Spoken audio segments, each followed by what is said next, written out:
It's your Friday free show of the week entitled One Foot in the Old Gravy. Yeah, this is a fun show. We gave away a cruise courtesy of Precision Door. That was the beginning of the show. We did this bit called Remorse Court, where we had 6 different contestants call in about things they bought and are severely... I love these bits where we have people call in and tell us your crappy story. I love it. So we did that. Big Tim comes by, helps us give away that cruise. Also, I talked about a couple documentaries I watched. Tony Rage stopped by. That was nice. Yeah. We what else did we do? Oh, we took some voicemails. They got a little weird occasionally. Yeah. We did a sprinkling of conspiracy, courtesy of Big Tim Murphy. Oh, Bill Bellamy called in. Now, that was weird because we were trying to get Bill to call in, but unfortunately, he, you know, we're doing the show early on a Wednesday. He wouldn't be in town till probably Thursday evening. Yeah. So he was so nice to call in, and man, that guy's such a pro. He is such a pro. But I'm with you. Why are cell phones getting worse? Yeah. Why? A little bit of bad connection, but he talked about the new age of celebrity and how you can't do anything anymore. But it was a good show. We're all kind of have one foot in the gravy, waiting for Thanksgiving and this weekend. But I will tell you real quick, Don Mealy Chevrolet is running a Black Friday special all weekend long, where if you buy a car from DMChevy.com, right up there in Claremont, go see JC Harrelson. You'll get a free 55-inch 4K TV with any purchase of a vehicle for this Black Friday weekend. And if you want a Subaru, Mitsubishi, head by Sport Subaru, Sport Mitsubishi, West Colonial Drive, the only Subaru dealership with no dealer fee. And do it right. Find Mike Stacks. Yeah. That's the Subaru guy. Yep. And then find JC Harrelson. That's your Chevy guy. Yeah, absolutely. But they got deals all over the place because... Oh, and let them know you listen, because that does matter. Oh, yeah. Like, if you just went there and said, and you were timid about it, you're probably going to not get as good a deal. Yeah. I'll just throw it out there. Because if you see Mike Stacks and JC Harrelson, they're going to treat you with VIP service because they know you're a listener or a BDM. So please tell them you're a Tom and Dan listener. Plus, they got tons of free giveaways, Tom and Dan stuff. You never know. As my dad said, be nice to the gentleman selling you your car. He might give you free floor mats. Yeah. Enjoy the show. For actual roasting, the very best way is to put the bird breast down in a V-shaped roaster rack.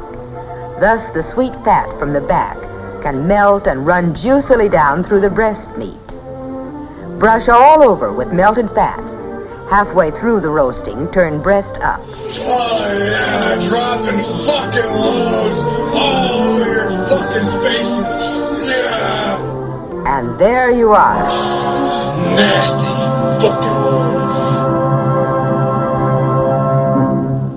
Live from the Streamline Mortgage Solutions studio, it's Orlando's own Tom and Dan. Whoopee!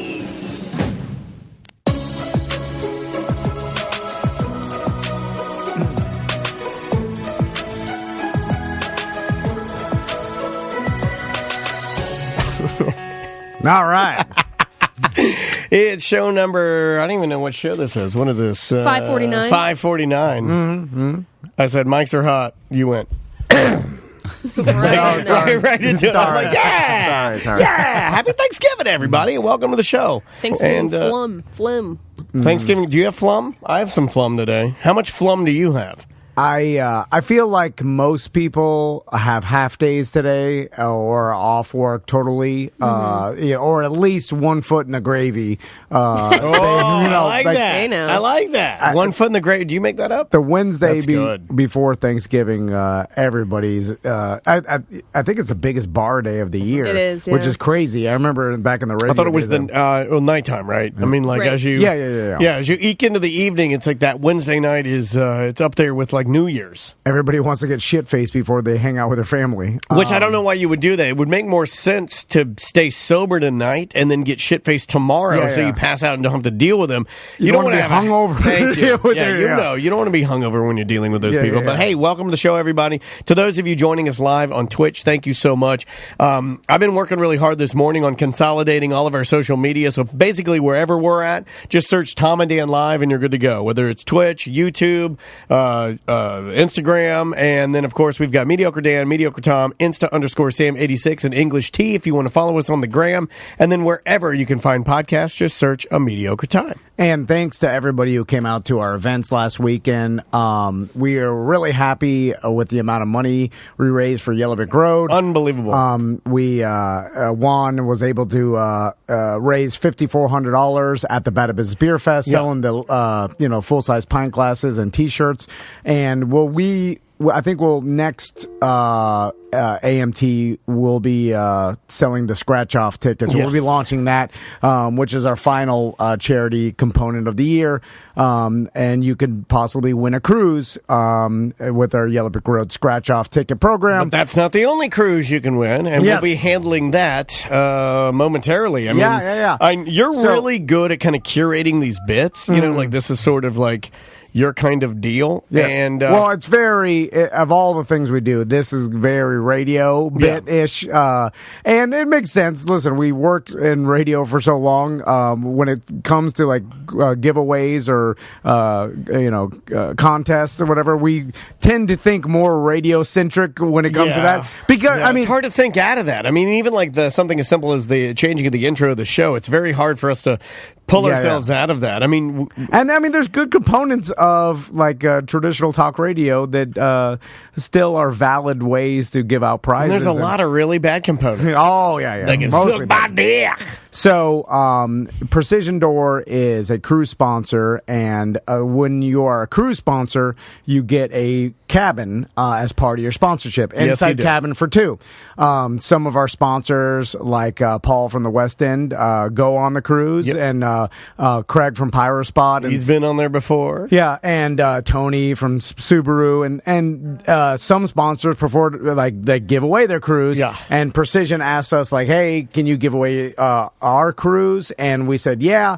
And then we thought of I forgot how this whole thing came about, but a couple weeks ago we were laughing about buyer's remorse. Me and you have a lot of buyer's remorse anytime we buy anything. Yeah, we've dabbled in the buyer's remorse now, here and there. I have some good stories. I'm going to try and get a hold of my mom today. She's got a good one. If not, I can tell it. But there's nothing worse than when you sink a ton of money into something and then instantly, I'm talking 10 seconds later, you know that you fucked up. You fucked up bad. So, and how this ties into Precision, because you won't have buyer's remorse if you get the Tom and Dan silent package with Precision Door. It's a great talk about a present that if you have like a nerd dad in your family or a real man, like get them the new motor and the silent package that you can control through your phone, because every day when you use it, it's like a gift. Like, oh, look how awesome this is! Like, and if you happen to live in a townhome like I do, you will piss off your neighbors because yours will be quiet. And I think I can quote my neighbor Stu. He said he had envy, garage envy, because mine was so quiet and so smooth, and you couldn't hear it. It's so nice. So we launched this a couple weeks ago. Again, 407-710-BDMS. That goes directly to Big Tim, who works for Precision Door, who will be here to help us deliberate and figure out who's going to be our winner today. Is it time? Are we jumping into it? And I'll explain real quick so we got a lot of submissions over the past couple weeks about people and their items that they have extreme remorse over buying. And we went through them all, and there are a lot of good ones. And then basically I took a lot of the good ones that were exactly the way we described this whole thing, and then I had to randomly pick from those. Yeah. And then we have about 6 contestants today. And the first contestant actually is not valid to win the actual cruise because it's a buddy of ours, but his story was so good, man. I figured we had to talk to him. It's a really good one. Yeah, so all right, ready, buddy? Oh, yeah. Straight up radio. This is what you wanted. The 1982 to 83 People's Court theme. Illegally downloaded from YouTube. I wanted the trap version. Yeah, this one's just better because it's got one of the things we enjoyed, and you'll hear it in a second. We'll let this play for a second. Listen to this fucking bongo player. This guy, he's killing it. Just wait for him. Here he comes. He'll be here in a second. Such a good song, man. This was the 82 to 83 version. There he goes. Oh. There he goes. Hold on. Oh, he's still going. He's like, what? Oh, my turn? What? Here I...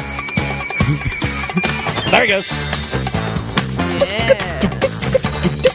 You got stuff on the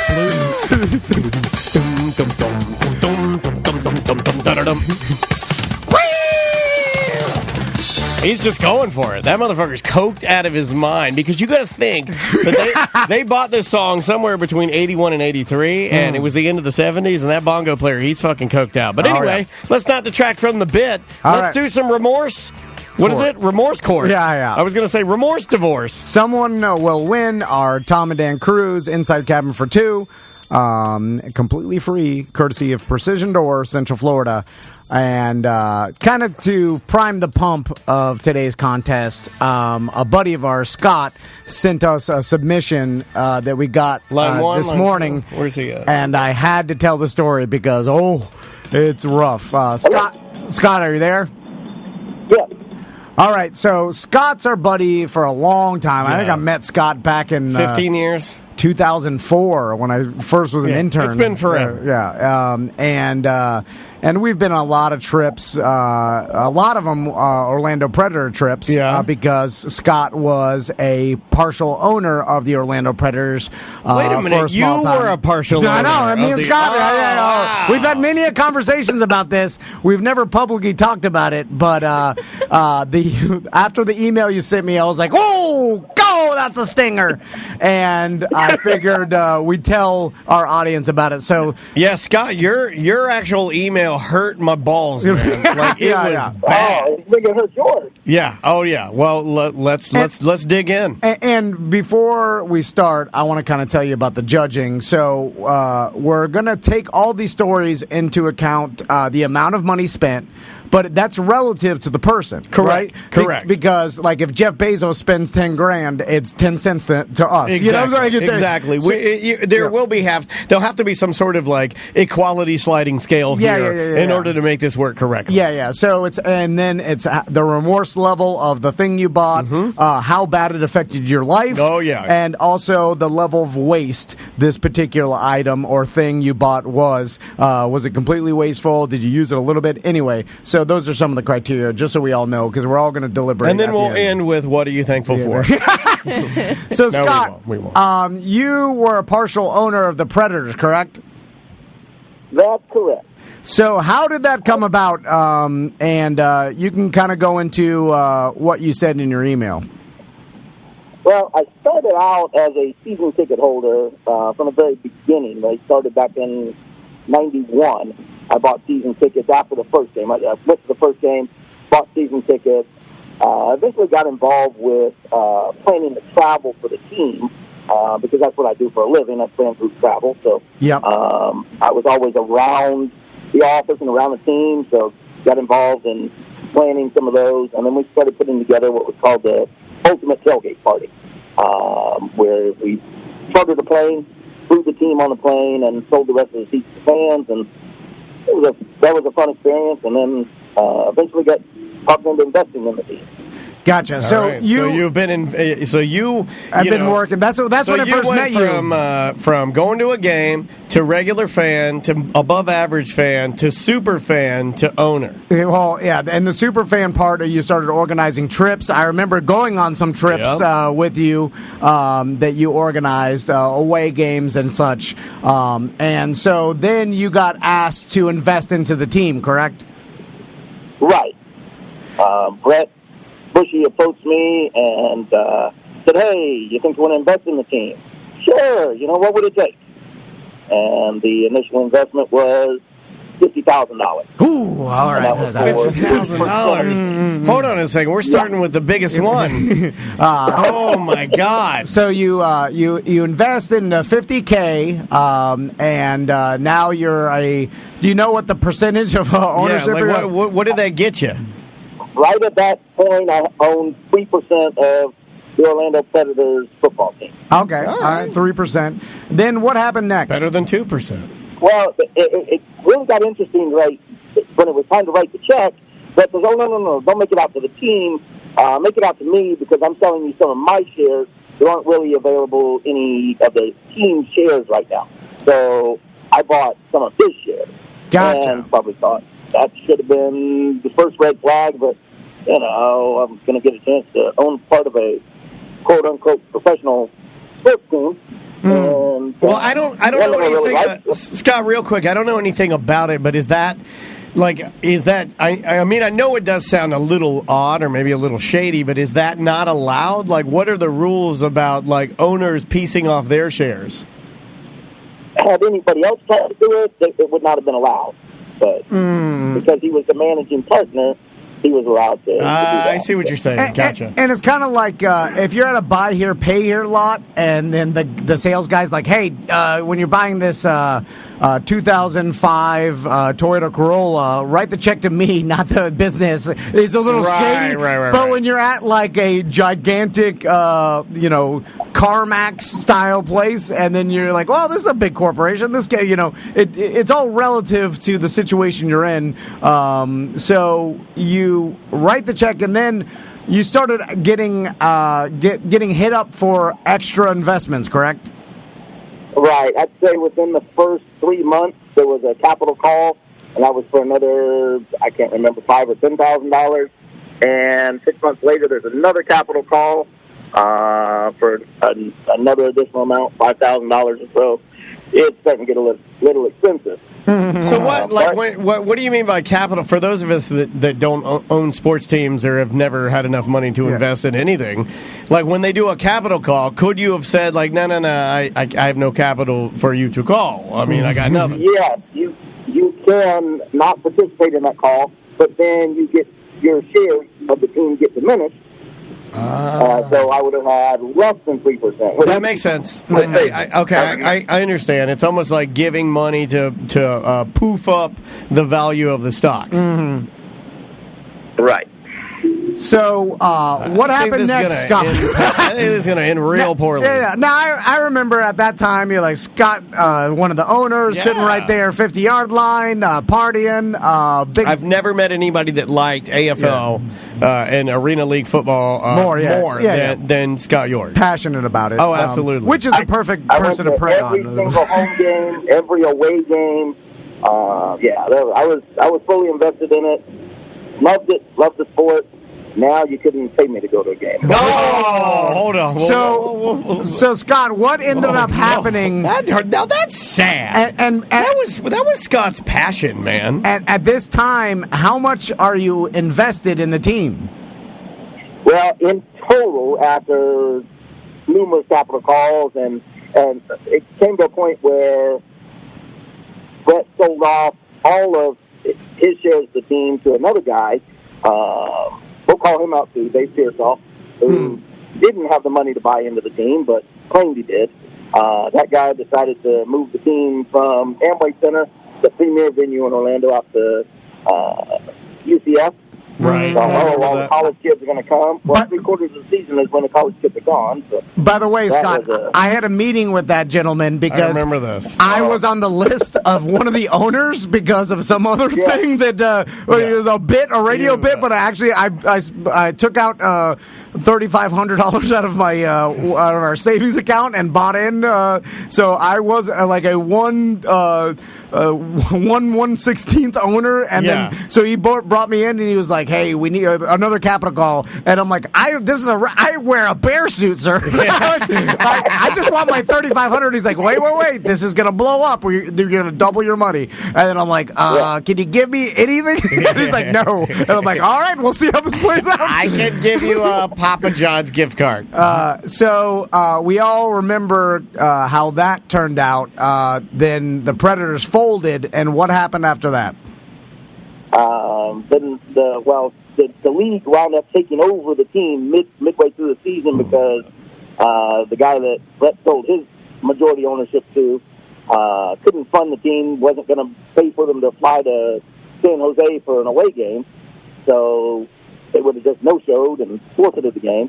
The league wouldn't let that happen, so they took over the team, and at that point, everybody that was an owner lost all of their shares, lost all of their money. So instantly, you went from... Now, how much total, Scott, were you in for that is now worth zero? Woo! I hate to even say it. It was $150,000. Oh, God! Well, there's your winner. Thanks for playing. Thanks for listening to the show. This has been your Friday Free Show. Happy Thanksgiving, everybody. $150K. Oh, man, that gives me a headache. At least you got to sit the 50-yard line for a couple dozen games. I had to pay for all of those seats. Yeah, he bought those seats. Those weren't like owner seats. I think you had those for forever. Did you not? I had those seats all the way up until the team completely folded. After David Siegel took over the team for 2 years, then he decided he wasn't even going to put any more money in. And now he's the team. Timeshare. Now I know you love Arena League football. There is a semblance of that, like playing right now, right? No. The Arena Football League made the decision like 2 weeks ago to abandon the last 6 teams that they had, and they couldn't get anybody else to pony up any money to invest in it. So looks like that league's done. The Orlando Predators, came back last season in a very, very minor league that was kind of run by Brett's brother, but he's not in the league anymore.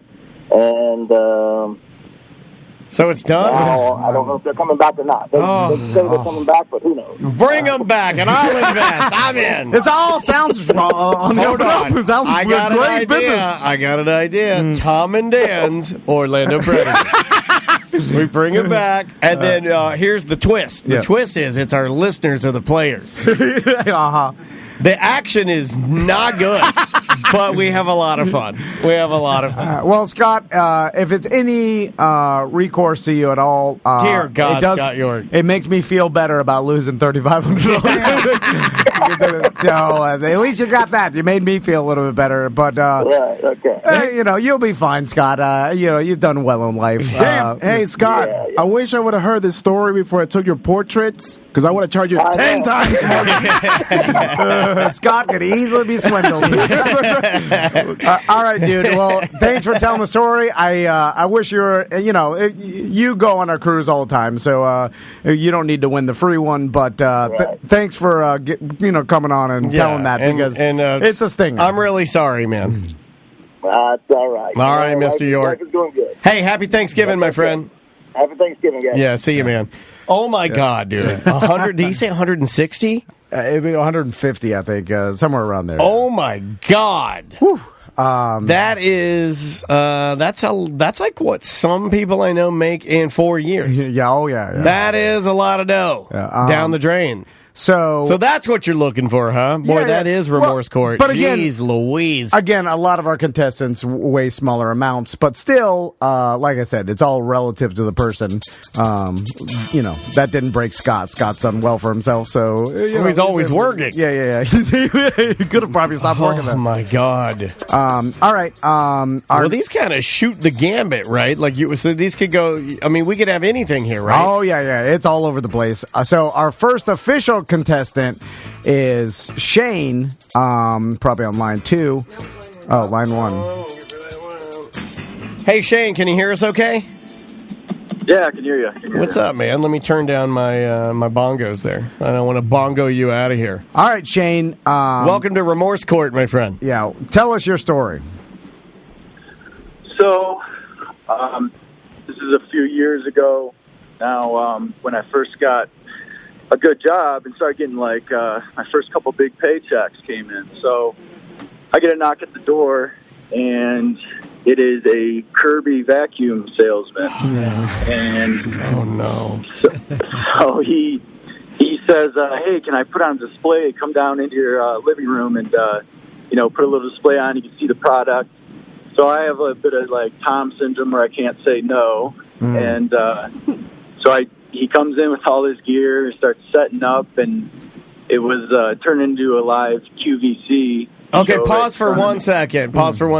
How many people in here How many people's families have purchased a Kirby vacuum cleaner? No, my family too. My mom bought one. Anyone else? Yeah. Which would you get? Galaxy 5? I don't know. But that's a $700 machine. I got home from school and there was a Dodge Viper in my driveway, and then I was Same thing happened to me. Got home from school. My mom's and there was some guy who's selling this vacuum cleaner who's bigger than I am. And then I remember my stepdad mad.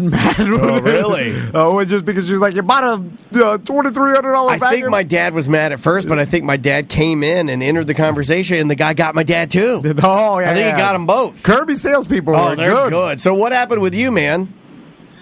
So he puts on this display show down on the carpet, and the hose that feeds into the vacuum into the bag area. He put like these little black handkerchiefs on there, so you could see the dirt and dust and hair that's being sucked up. So he's showing me, and he's popping off these handkerchiefs, showing all the dust and showing the parts, utensils, the bristles, and he's like telling me how soft these bristles are and everything.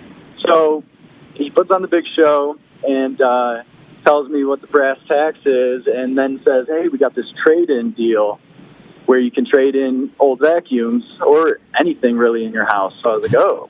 Trade in anything in your house. Trade in your fucking cat. Your cat. Honey, pack your bags. So I gave this guy a jar of Mount Olive pickles and Tickles the cat, and we got $30 off our Kirby. You trade in anything? Anything. So we go out to my pole barn area where we got, it's like a ping pong table setup area and everything. So there's these old, I don't know if you guys know these wicker chairs that are circles with a nice foam pad in there. The old 80s. That's called King of Jimmy Buffett Land is what I think that chair is called. It looks like a throne, but it's made of wicker.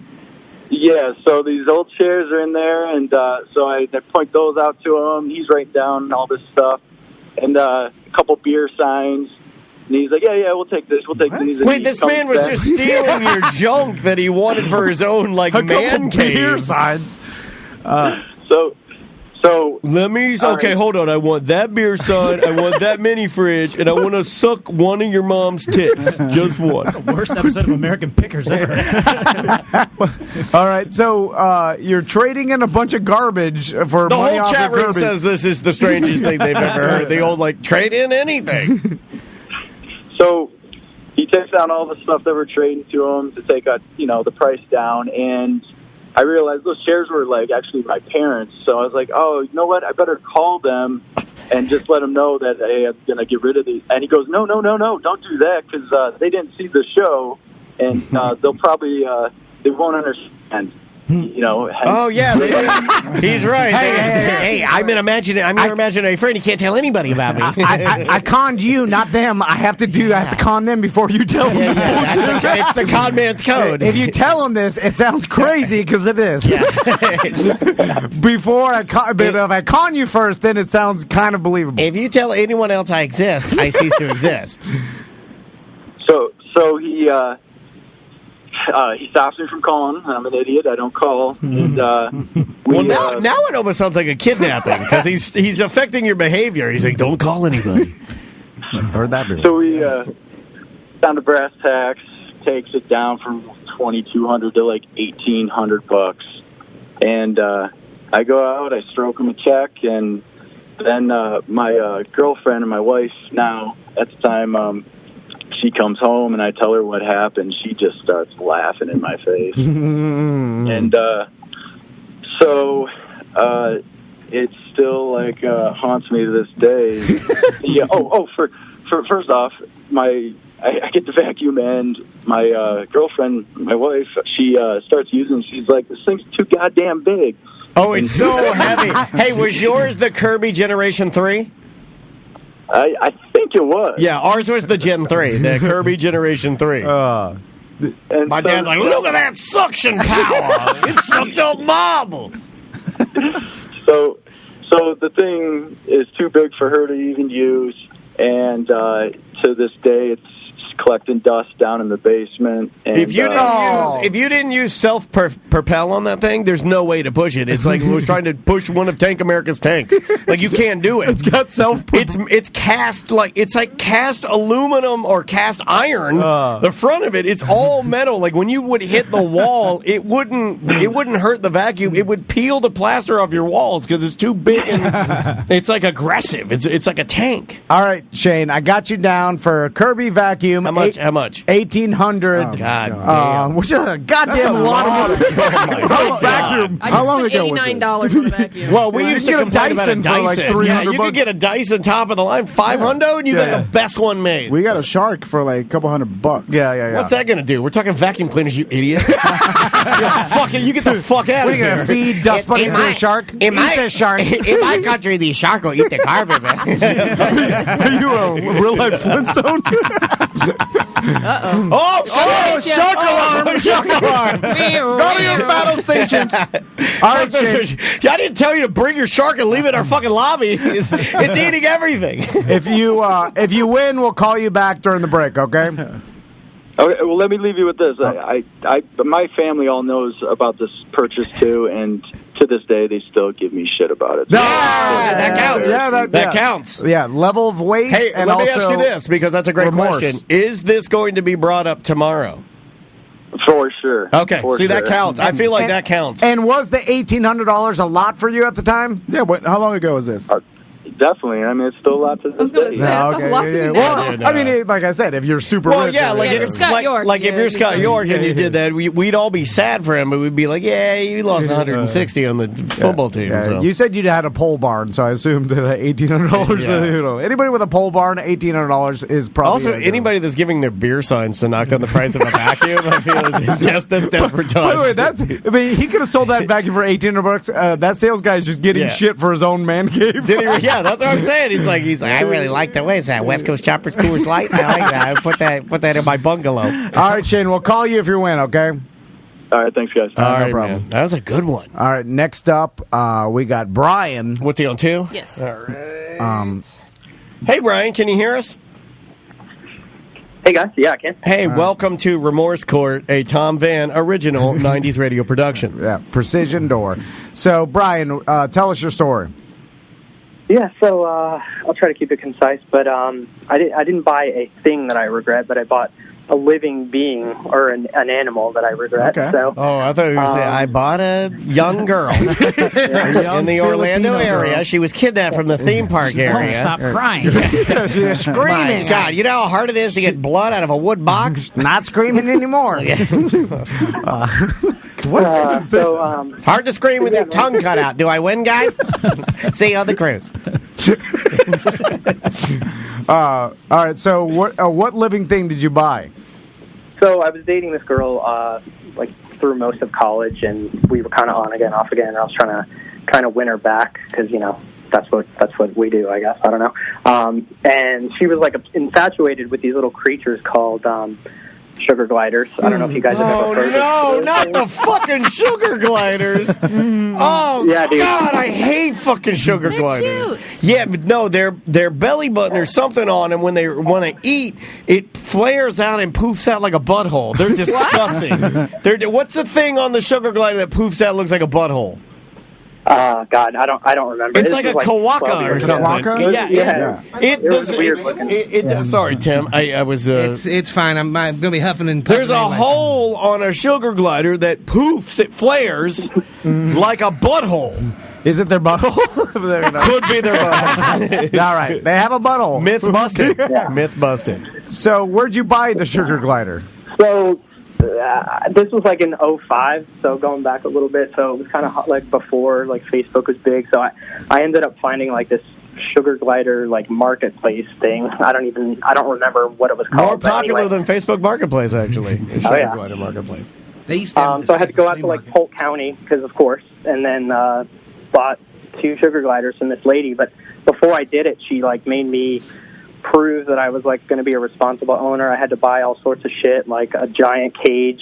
And I was a college kid, man. I was like dirt ass poor, but like the cage alone was like $250, I think. Oh my God. Yeah, because it has to be like tall and wide because these things literally glide, so they need enough room to like fly around. And stuff. I'm on a sugar glider website right now, and I am correct. Their anal glands and buttholes get really swollen. It's a problem. Well, mine do that. Yeah, you're a sugar glider. You're the world's largest and most dumb sugar glider. So how much were you out? I think so. I bought the gliders themselves. They're like social beings, so you have to buy a pair. So I bought 2 for a total of $500. Now, hold on. I don't know a ton about sugar gliders, but from what I understand, you don't have to buy a pair. But if you only buy one, then it has to be with you like at all times. Yeah. And you have to carry it in like a pouch that a nerd would put his dice in. Yeah. And so you're that lady that has like, what's in your pouch? Oh, that's my sugar glider. Don't touch it. Its butthole is inflamed. Sounds wonderful. Yeah. So they like if you don't buy them in a pair, this is one of the like precautions that I was told. They literally will like start hurting themselves, like they self-harm when they're in like stressful situations. They're super emo. They're cutters. They're cutters. So I bought a pair, and like they were like they're adorable or whatever, but I was a dumb freaking college kid. I had no idea what I was about to get into. So got them home, and it went to hell real fast. They were. I got him home, and it just went to hell real fast. You sound like an old war veteran. Yeah, like all sorts of bodily secretions coming out everywhere all the time. Like whatever that gland you're talking about is just. Yeah, it's their anal gland. Are you talking about their pouch? No, I'm telling you right now, a sugar glider's anal gland gets more swollen and fucked up than most animals. I just was on the thing, and these people are leaving. Every question on this Reddit forum is like, what do I do about a swollen gland? His gland is poked out. Is it a poofy gland? Mm-hmm. Yeah, they must have really active assholes or something. I don't know. Yeah, so they also, when they're upset, they can get aggressive. So, well, it's the size of a fucking like a mouse, hamster, kind of. Yeah, you can wing it into the yard and just be done with it. Say, fuck off, sugar glider. Yeah. Well, I would have saved some money doing that, but yeah, man. One of them bit one of my roommates, and it was just. And so again, all of this was to like kind of like. I was going to be like, hey, to this girl, like, look what I got. Aren't you impressed or whatever? And, like, she ended up, like, never even, like, we were at a point in our relationship where she didn't even ever get back with me. So I you never even saw her? No, dude. I was, like, begging her to just come over once. I'm like, please. Yeah, please. He bought a pair of sugar gliders on a first date. Most people just go to Applebee's. So they're biting your roommate. Didn't one start ripping its own hair out and stuff? Yeah, so one of them got super stressed, and it started doing the self-harm thing. Yeah, like, that's called the Daniel. Pulling bumps of hair, and I felt like, I mean, I had no idea what it was doing, but I felt super, like, that's a podcast glider. Over my head. So, yeah. and what'd you end up doing with them? So I didn't know what to do. Like I didn't want to just. I know what to do. That's a wrap them in aluminum foil, throw them in the microwave, 30 seconds, pop them out, pop them in the trash can. Blow up your microwave. So I ended up so reaching angry. back out to the lady. Toaster oven.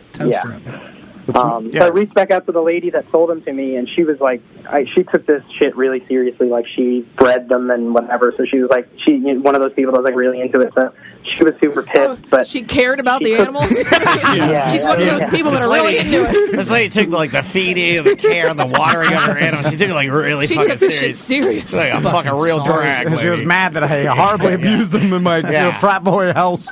And to this day, I can't go to sleep unless I watch a video of a sugar glider yanking its hair out. So what? She got pissed at you? She was like upset. She's like I didn't sell them to you for you to cause them to harm themselves. Blah blah blah. So I ended up like I did not sell you these sugar gliders to get a blowjob.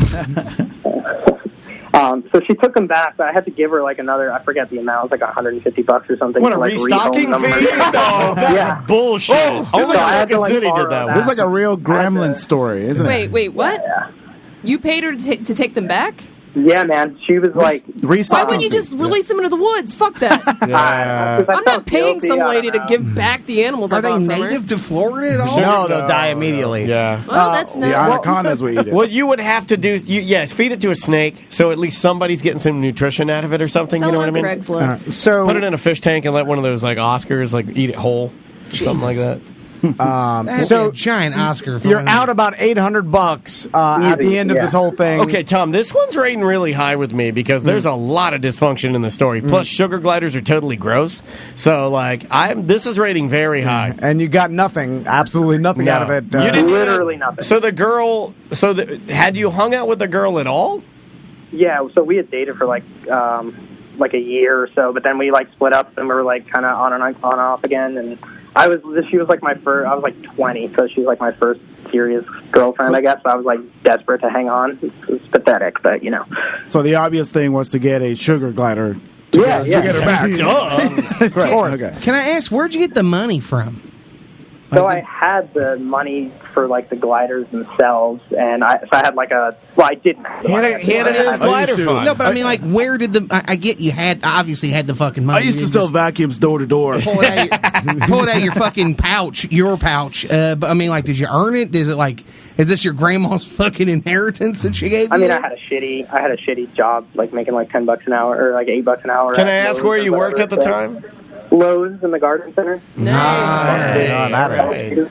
All right, Brian, I got you. Put the gliders in the fucking garden center. Yeah, just hang them in the trees. $800, waste of money. Got nothing out of it. All right, we'll give you a call if you're the winner. All right. All right, thanks everyone. All right, No problem. good job, man. That one, I don't know about you guys, but that ranked pretty high for me. Yeah, it's a pretty fucking dumb decision, but yeah. Who's next on the line? We got Michael on line 1. All right, Michael, you're there. Yeah. All right. So, Michael, what's your story? All right. Well, to preface it, it was I am bipolar, so I've been trying different medications for a while to try to get me, right. And the side effect of one of the newer ones was compulsive gambling, which I kind of laughed at when they said, because I was like, wait, that's a thing? That's a side effect? Fuck yeah, it is. That's a side effect for a lot of different medications, like Chantix and things like the one that gets you to quit smoking. And alcoholism. It's also a side effect of being bored at your house with a laptop, right? I feel like you don't really need much. I mean, I found myself on Fans Only last night. I don't belong on there. I got OnlyFans. Yeah, it's bored with a laptop. I pay $8 a month for a girl. So so there's a little picture underneath with Tom's face, and I was laughing at that. Enough with the jokes, Michael. Keep on going. I'm not afraid to fuck with a bipolar person. I don't give a shit. Okay. You're the only one that can judge it, Mr. Special Needs Professor. I know. Listen, I'm the blade of special needs people. Bipolar over here for a regular. I don't give a shit. So you. Oh no! What'd you do? So what happened?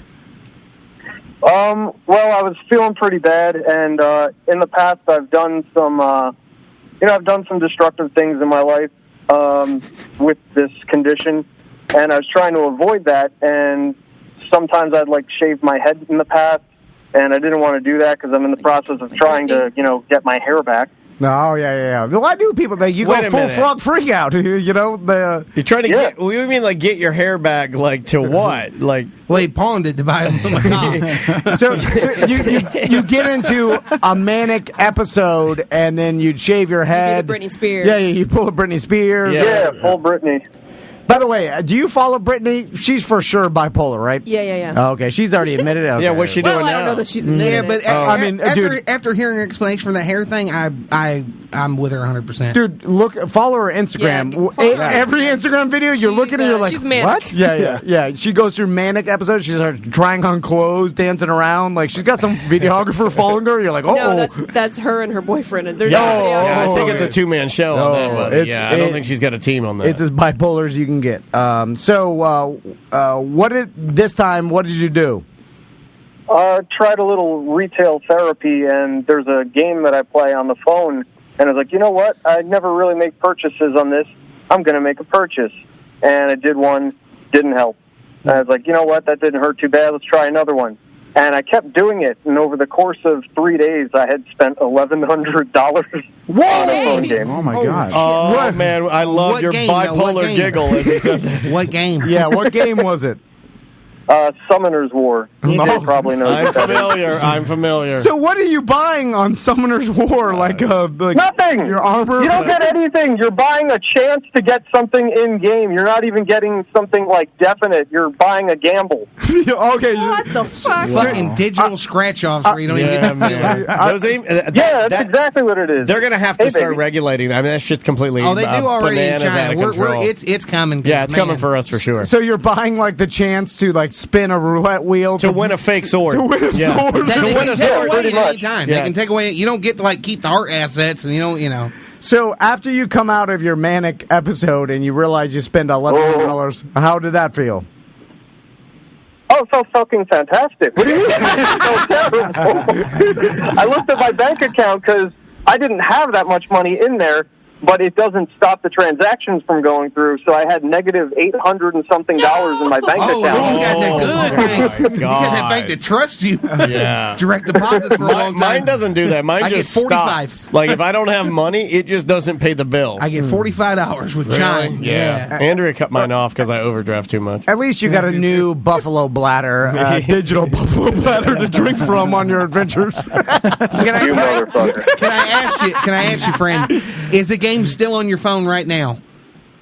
Yes, but I've changed my Google password on myself, and I have no idea what it is now. Okay, hold on a second. But you could have deleted the game, but you didn't. Well, you did. I could have. When was the last time you actually played That's called addiction. Yeah. The fact that you left it on counts. That's why I asked. I feel like that weighs heavier in this. You know, if we're judging this, the fact that it's still in his phone weighs heavier to me. He'll be back. Well, I appreciate. I think you're right, Sam. I can appreciate you changing the password. I do the same thing to myself with some things like. Yeah. I'll turn my card off so I can't use it, and I got to go through a couple steps, and you're like sitting at a 7-Eleven. And guess what I end up doing? For 8 minutes. Forgot password, get password, log in, and Isn't that the... I sat at that screen before. Isn't it the equivalent of handcuffing yourself to the water heater before you turn into a werewolf? Like, you know... A little bit, A little bit. You know that you're going to do bad things. You also know that a werewolf is strong enough to rip those handcuffs off. Like, you know it. Yeah, you could kill... You're like, well, what is this going to do? Yeah, you could break a door down. I don't have any handguns. Did you hear what he said? I don't know. I don't know. We all stepped on it, but did you hear what he said? He said he's actually stared at the login screen. I feel like that factors in. Well, and you should seek some professional help or get the right meds that work for you. But I'm proud of you for changing the password thing because any little step, man. Thank you. Sometimes and what was he out again? Done better with the medicine that I'm on now. 1,100's a lot. Well, how much in fees did you have to pay too? And what do you do for a living? That was $1,100 just the cash. The digital cash. Afterwards, I got hit with a lot of overdraft fees because it wasn't like one lump sum. So it was like maybe 12 or 13 transactions, so each one of the ones that went over the overdraft got hit with an overdraft fee. Oh, God. All right, Michael, well, I'm putting you down, and we'll give you a call during the break. If you win, we'll deliberate after the first break. And here's the thing. Lots of bipolar people go on our cruise, so you'll fit in perfectly. I think it's half bipolar people. I have serious impulse controls, and I'll be there. It might be more. Well, hey, thanks for being a contestant, okay? Yeah, word. No thanks, guys. All right, man. Hey, we've got a few in the Twitch chat room if you want me to read them. They're pretty good. Just quick ones. You have 3 more contestants. I know. I'm just going to scroll up and hit this one just really Tom's fast. like, we're only going to do 4. Now we have like 18 million contestants. Also, this is the first time y'all start on time. When I told We've them. been pretty good lately. I really like this one from Neo Del Rio really quick. My dad bought a macaw without telling my mom when we were kids for like $3,000 and lost half when he had to sell it back. That's a simple one. Damn it. That's a simple one. $3,000 bird. I think that one's great. I feel like every parrot is a remorse court case. Yeah. All birds. It's almost unless you're my mother-in-law. It's you've instantly regret it. Surf Nicaragua says I paid for a girl's quote date in Tijuana once when I lived in California. She liked me so much she wanted to hang out at a bar later. When we went into the bar, I realized it was a gay bar. Then I realized she was a boy. But he wasn't the bad purchase. The bad purchase was the 12-pack of beers I bought in San Diego for $20 because I didn't know Coronas were less than $1 each in Tijuana. All right. Wow, we have some scumbag listeners. For sure. Girl's a girl, I guess. Well, it's a boy. I'll drink some Coronas with a boy. I don't care. Who's on the... Of Eric, age. Eric Of on age. line 2. Oh, okay. All right. Eric, can you hear us okay? Yeah, what's up, guys? Welcome to the show, man. All right, what's your story, Aaron? Okay, so I guess the one I really regret having is buying this piece of shit lemon of a truck.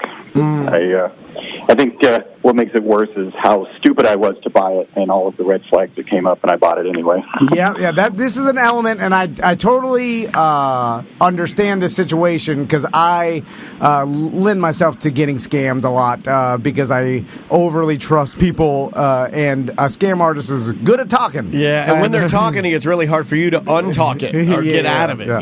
I think there's a factor there too of just being tired.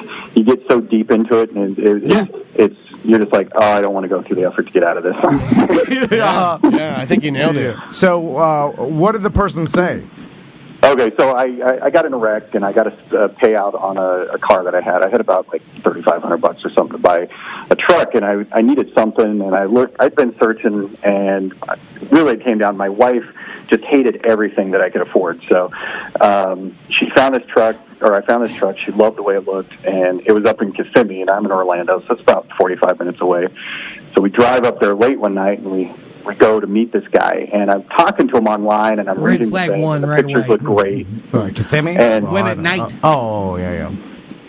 And he told me he was a minister, and he's like, I have Number this car, two. I'm a minister, And I'm like, that should have been a red flag. But I'm like, he looks like a nice guy, maybe he's a minister, So I convinced my wife to go up to Kissimmee with me to look at this truck. And I knew I'm not going to get her out again to find another truck. I'm like, we're getting this one just because we've gone through too much trouble to find it. Oh, I hate that feeling of knowing you're stuck in something because you're going to lose the attention of your significant other. I get it. Exactly. That was 100%. I was like, whatever the fuck this is, I'm buying this truck just because we're here now. Yeah. And I get there, and I'm in this house, and there's a bunch of people, and it seems like maybe there's some sort of, party going on or something going on. Well, ministers are known for their parties. They're like, so screaming at you, like, where am I? Hey, where's the minister? Where's the minister? It definitely seemed like, this is sketchy. So I'm sitting on the couch, and he's like, well, I got to go upstairs and get the title. And he goes upstairs, and two of them walk up there, and they're up there for too long. And I'm sitting on the couch with this Where other are guy. your bullets? We're going to kill this motherfucker. Blow his head off. He looks at me, and he's like, well, I guess this is what we're doing tonight, and everybody's lying to each other. And I look at him, I'm like, what are you telling me? I'm like, okay, so maybe I'm thinking that he's lying about being a minister, but I think he's lying about the truck being a piece of shit, So, But the guy comes down, and he's got this title, and it's in some woman's name, and some Spanish lady's name, and you can tell, after the fact, he's flipping trucks. He bought a piece of shit truck and had this girl sign it over to him, and now he's signing it over to me. Right. It's a bad sign when the title's still under the other person that person bought it. Yeah, like you didn't even put it in your own name. Especially when it's a Spanish person, too. That's like the fifth red flag now. Tony weighing in, he's allowed. Yeah, he's allowed. He's allowed, sorry. I belong. So we take it for a test drive just around the neighborhood, and it's you can't see it. It's sort of dark, and it looks it's making a little bit of noise. But I'm like, we got a little money we can fix up. What kind of truck are we talking about here? It was a Trailblazer. I don't remember the year, but it was a Trailblazer. Man, Cheap Trailblazers are very expensive. Yeah. But so we get it home. We end up buying it, and I'm like regretting it as soon as we pull away. I'm just like, I'm an idiot. No, this is good. This is good. Yeah. I'm glad that you said how quickly you give me a time. If you can if you feel have buyer's remorse, it literally when you buy it, 5 seconds, 10 seconds. What are we talking here? No. As soon as I'm driving away, I'm like, I made a poor decision. Yeah, this is good to know. Good to know. Did you tell your wife? Oh, no. You're like, they're pretty good, pretty good. No, this is going to be great. So immediately, something like within like a week, something major was going wrong. The front wheel was just, it started going all whoppajawed and making all kinds of noise. And the linkage up in there that's connecting the wheel up inside there, I couldn't tell you what it was, but something was broke, and it was just, the wheels all over the place. So I had to put about $1,000 in it to fix whatever was wrong. And I kept it for a few months, and over the few months, everything just kept breaking on this. And I love it. I was like, okay, we're going to sell this. We just have to get out of this thing. It is killing me, it's costing me money, and I hate it every time I look at it and sit down in it. I just like... Even my sugar gliders hate it. I'm the same guy.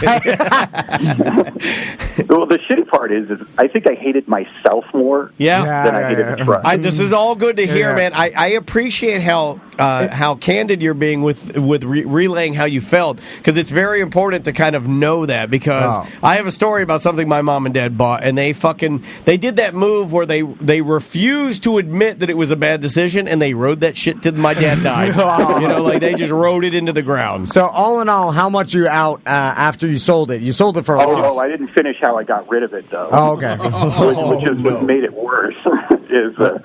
I knew it was shit. I paid about $3,500 for it or something in that area, and I put another $1,000 into it, and then I put it on Craigslist to try to sell it to somebody, and I put everything that I thought was wrong with it. I was going to be like, at least I'm going to sell it to somebody that knows what they're getting. So I ended up meeting a guy in a Winn-Dixie parking lot, and I was trying to get $1,200 out of it, and he looked at it and he's like, you and I both know this thing's a piece of shit. It's like, I'll give you $800 right now, and I don't call you in a week bitching about what's wrong with it. And I'm like, God damn it. $800. Oh, and then he gave you the ultimatum. He gave you the never talk to me again. 800. He knows. Yeah, that's a silent 800. That guy's a Craigslist master. Well, I mean, you're on your way. How many classes do you have left before you achieve? I don't have the confidence of that guy. That fucking truck was for sale on Craigslist for $1,000. What, did you abandon the program? He was trying to be a Cicerone of Craigslist. Craigslist-erone.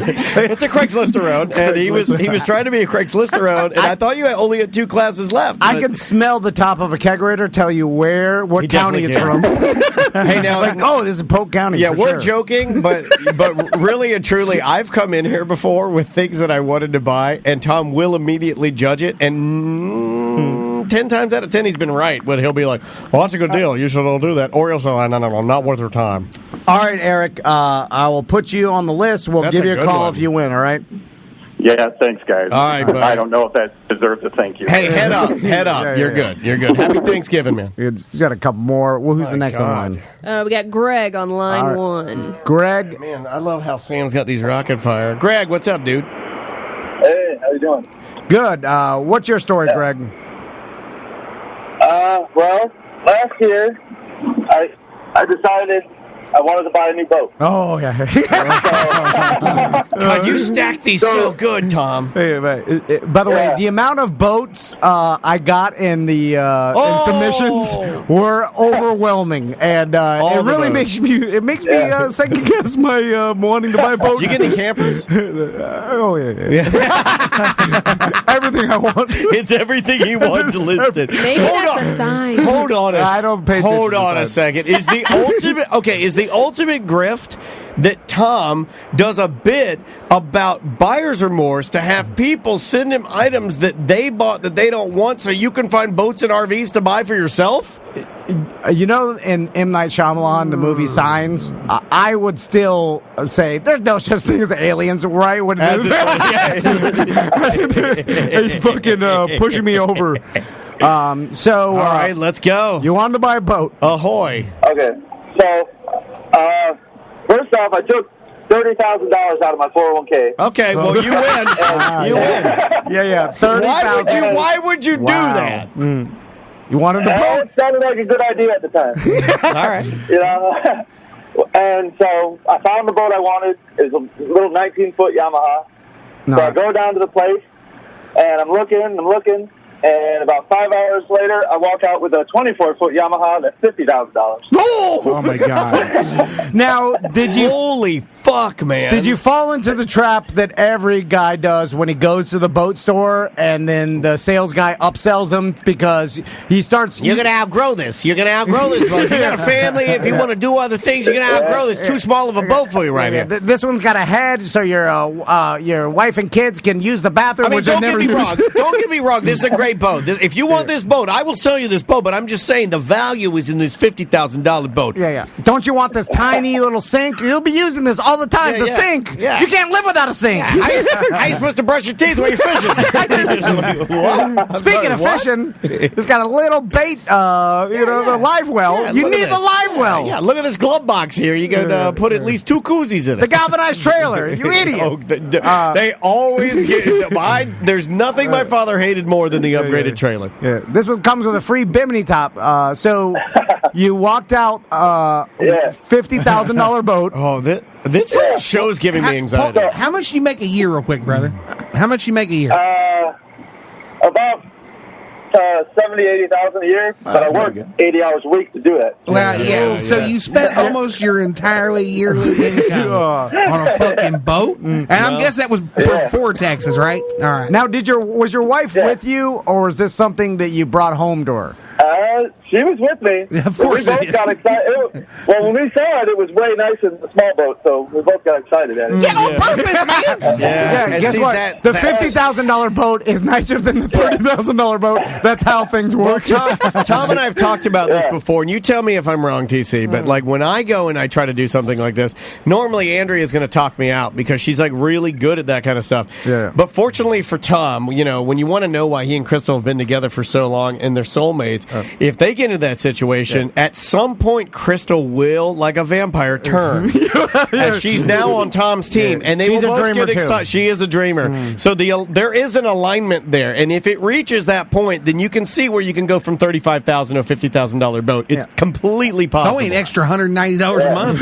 This right here is all That's how they get you with the monthly payment. They're like, for the next 22 years, it's only $275. Yeah, we can do it. This is just swamp math. It's just simple swamp math. by the way, this gentleman sent me the picture of him and his wife and the sales guy. And keychain photo. Yeah, and you look so happy at the day you bought it. So what happened?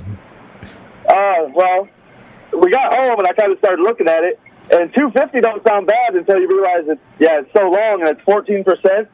And I've been paying for a year now, and I started out at, I think I've paid off $300 so far. Oh my God! Oh shit! It's a front-loaded interest. It's not even because he's just eating Wait, you're paying 14 fucking %? That's the rates I get, and I weigh more than my fucking credit score. It's a luxury item. That's what happens. And boats are they'll get you.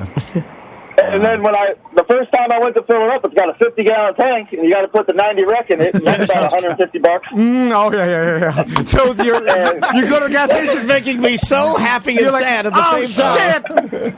You are literally why our whole economy. You are literally an anecdotal example of why our whole economy is basically a confidence game. This is America. No, you are the most American thing I've heard all day. Now, quick, what's update? Like, how's the wife feeling now? We like it, but I think every day I look at it, I'm like, we need to sell this boat. That's part of buyer's remorse. This one I like because, now follow me with this equation here, Tom. I feel like his remorse can be magnified by the fact that he still likes the purchase. Do you see what I'm saying? It's like if he really hated the purchase, then he just dismisses it and sells it.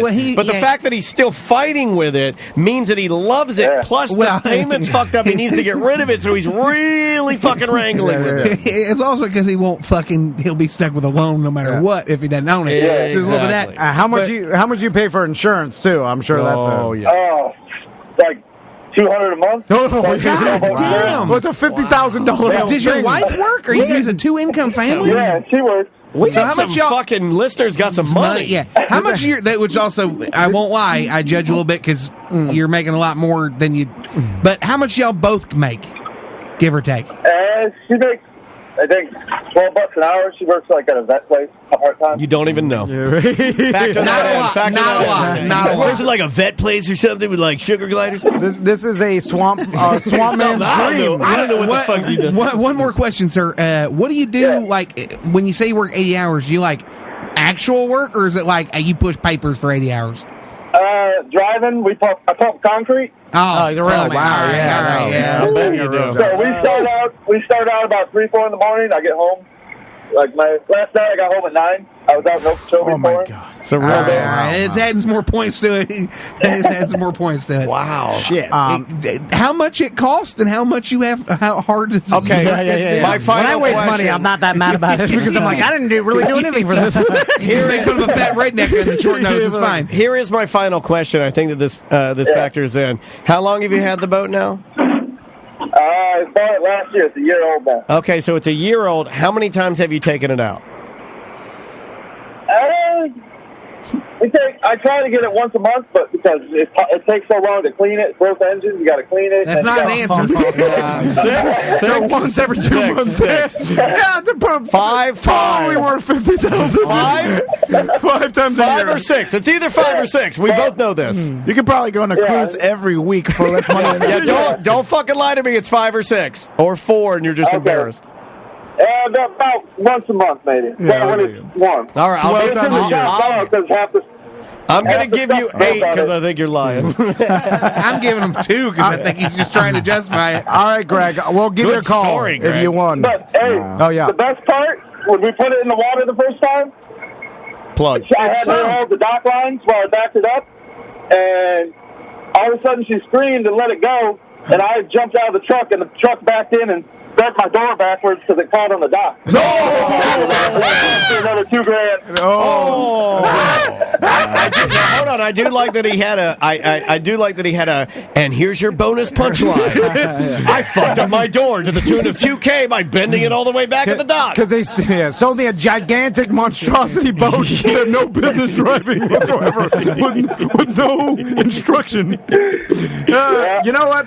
This makes me feel better about myself. This whole thing. Is that why we're doing this? This was all about. This is all therapy. Everything done on the show is selfish. Well, it's for you or me. I mean, 2 weeks ago it was me crying to everybody about having anxiety. Wait till I talked about these 2 sugar gliders I bought. All right, Maisie fucking hates them because their buttholes are gross. All right, Greg, we'll call you if you want, okay? Good job, buddy. All right. And our last contestant, our only female. Yeah, only female. On line 2. Tia? Yeah. Yes. So Is this Tia Tequila? How did it feel being raped at the Gathering of the Juggalos? Jesus Did she get raped at the Gathering of the Juggalos? Yeah, there was some sexual assault there. They just like throw but bottles she's also at a her? Nazi. No, so. I think they were grabbing at her. She's a Nazi flat earther. Yeah, So we'll move on. So, Tia, tell us your story. Okay, well, first I have to set the scene. I grew up very poor. I was in a cult with a BDM member, Kara, Weed Kara. Oh, yeah, we know Kara really well. So you were in the same cult she told us about? Yes. Yeah, so all of our money went to the church if we had any. Okay. So we were so poor we would wait behind the local grocery store for the delivery day so we could look in the dumpster for food the grocery store had dumped out.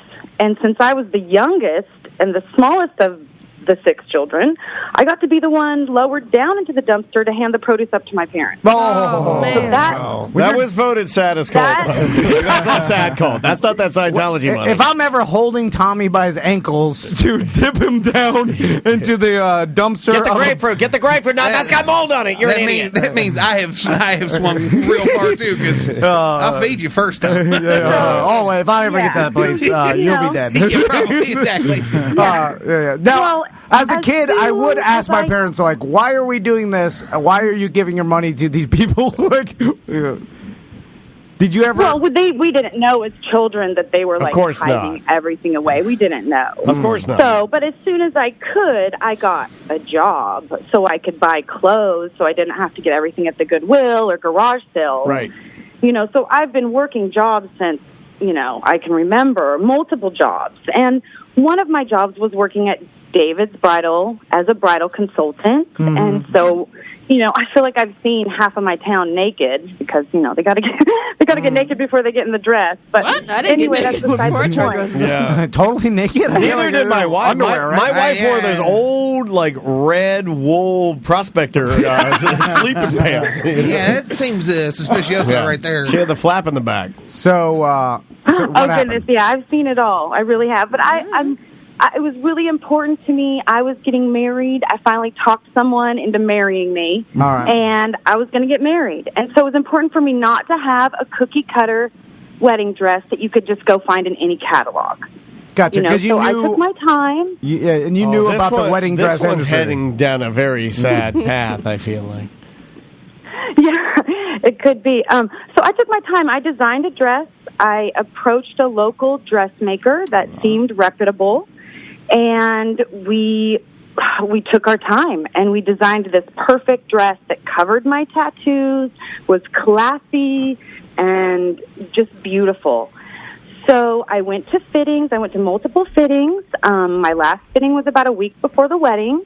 And then the day of the wedding, we're waiting for the dress guy to show up. He was a little late, and when he showed up, he arrived with my 4,500 custom-made dress in a dress bag from the Dollar Tree. That's weird. Wait, hold on, baby. He just got the dress bag at the Dollar Tree. I mean, it saves on money. Yeah. They sell dress bags at the Dollar Tree? I don't know. Why would they sell that? They sell sugar gliders. I have seen garment bags They there. don't. They sell shirt bags that didn't even fit the whole dress. They sell garment bags. So he probably found it in the garbage. So did you pay $4,500? You prepaid. I put some right? bungee cords in the pockets. Yeah.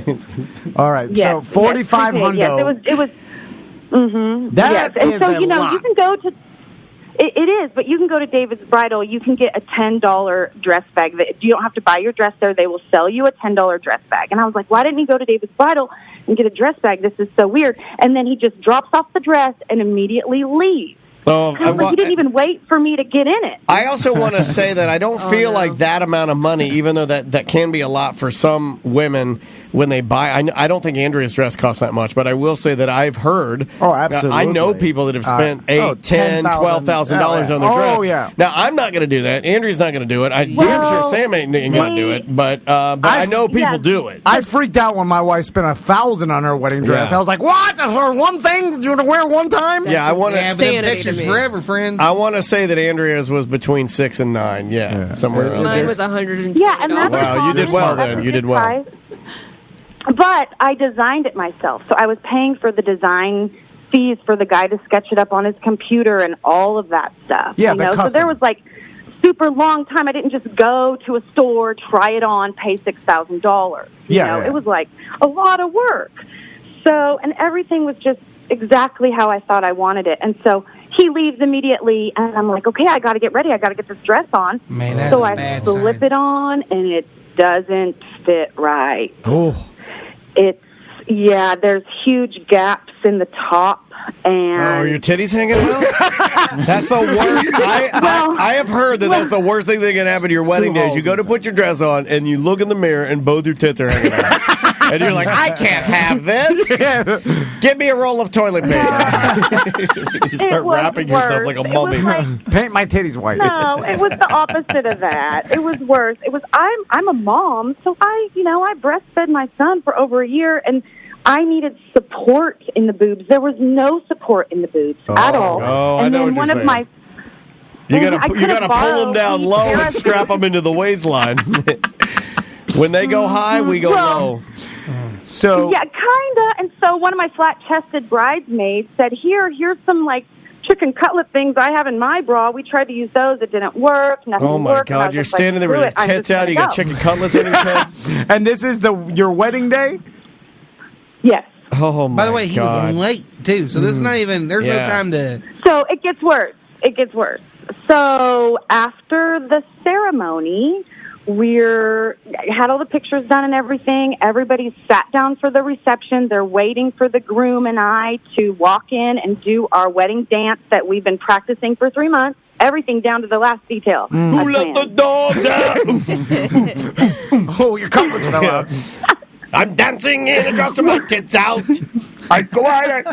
So, no, I start walking and the dress starts falling apart. Oh, it's meant to do that. It's a disposable. That's an extra feature. Yeah, literally falling apart. Yes, the part of the sleeve comes off. And I'm like, oh my gosh, what do I do?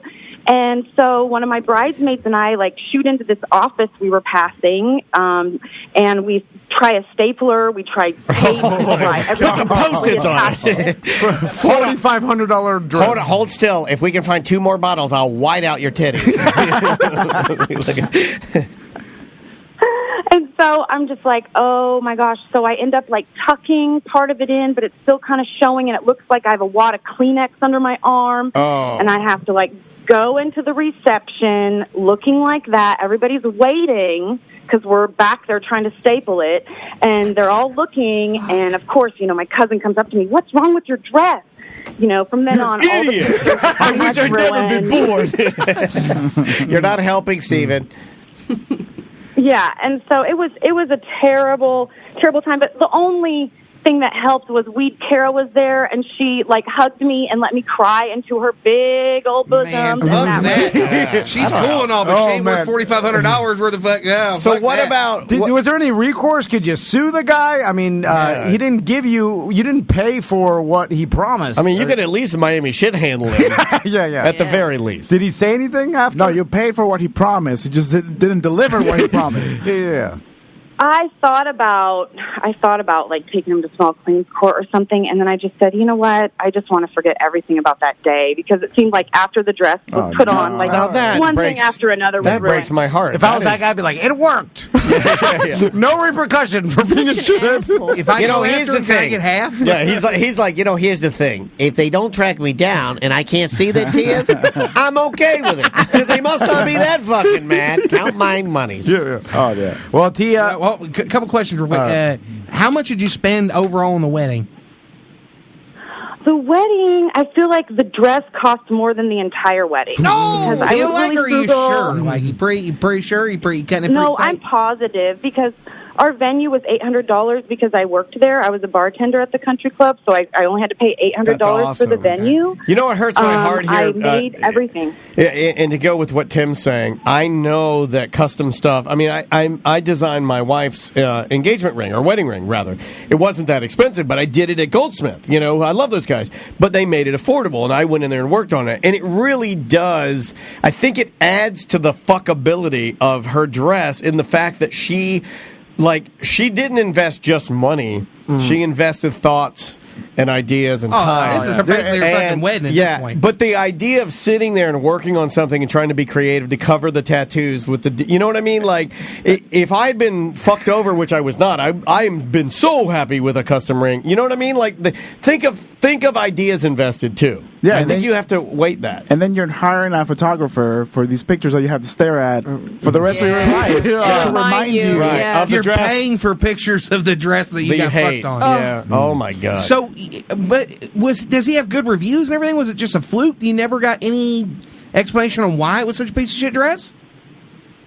No, I kind of went into a depression after the wedding because so many things went wrong.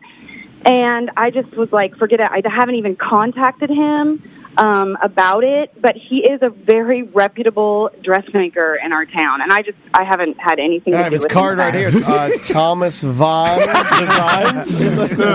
Thomas Vaughn Designs. Yeah. It's Tim and Tom Productions. Yeah. Well, Tia, if you win, we'll give you a call, okay? Oh, my God. Oh, and I also want to say hi, Big Tim, and if I do win and I get to go, I'm going to take Weed Kara with me, and we're going to brush Big Tim's hair every day on the cruise. I got to be impartial and everything. You are the one that brushed my... So are you still married? No. Fell apart. It's because of the dress. The marriage. It's because of the dress. Oh, that makes it out. But see, now that doesn't matter now. No, actually, the same dress builder built her husband, and as he was walking to the bathroom, his legs fell off. No, I mean, the marriage didn't fall apart because of the dress. The groom Brother gave a 45-minute speech at the reception and kind of cleared the room. So that we were really upset. I got diarrhea. Who wants to see it? And I'm going to eat it. We gotta move on. We're about 45 fucking minutes. He headlined the speech. He did a headliner set for this. Don't you turn off the mic at a certain point? Do you don't realize how long 45 minutes is on stage just monologuing? My dad started haggling from the audience, saying, "Sit down." Oh my God! He got heckled and still didn't stop. I like that guy. Hey, no. Last question. Last question. Do you still have the dress? Yes, I do. Why? Oh, can we do a trash the dress session? I'll do a trash the dress session with you for free. Absolutely. I think it'd be better to get I would love that. a seamstress buddy of ours to make it what you wanted it to be to begin with. I like to destroy. Can we just make it my wedding dress? Yeah. Hey, can we make it and let Big Tim wear it? Oh, it's a lot of material. I mean, I don't know if it's his style. We can make it work. We can make it work. We'll wrap it around his legs. We'll just staple tarps to it. It'll be fine. We'll put a tarp in the middle. I think we can do it. We'll just throw it on his head and say he joined ISIS. All right, Tia. We'll give you a call. We got to take a break. Golly. Okay, guys. Have a great day. All right. See ya. Fucking drone strike. How do you feel, buddy? All right. That's a lot of bad. That's a lot of misfortune. Yeah, it is. We got to switch this around to Fun Friday or Wednesday when we get back. Yeah, I'm not doing any conspiracies that are dark. We'll do Papa John's. We'll do fun ones. when we come back, we'll announce the winner. That's a Precision Door Cruise giveaway, 407-710 BDMs that goes straight to Big Tim. And if you do not want buyer's remorse, get one of those Tom and Dan silent packages because you'll use it every single day and you'll be happy. You'll love it, yeah. And a good gift for any nerd dad out there that wants an awesome garage door that they can work through the phone. Yes, indeed. Let's take a break. New music from a band called Star Parks. The name of the song is Oh Boredom, Schmaltz City, USA. I'm going heavy electric this week, so enjoy this. It's like spacey, funky mini orchestra music. We'll be right back with more A Mediocre Time with Tom and Dan. 1-844-TOM, the letter N, DAN.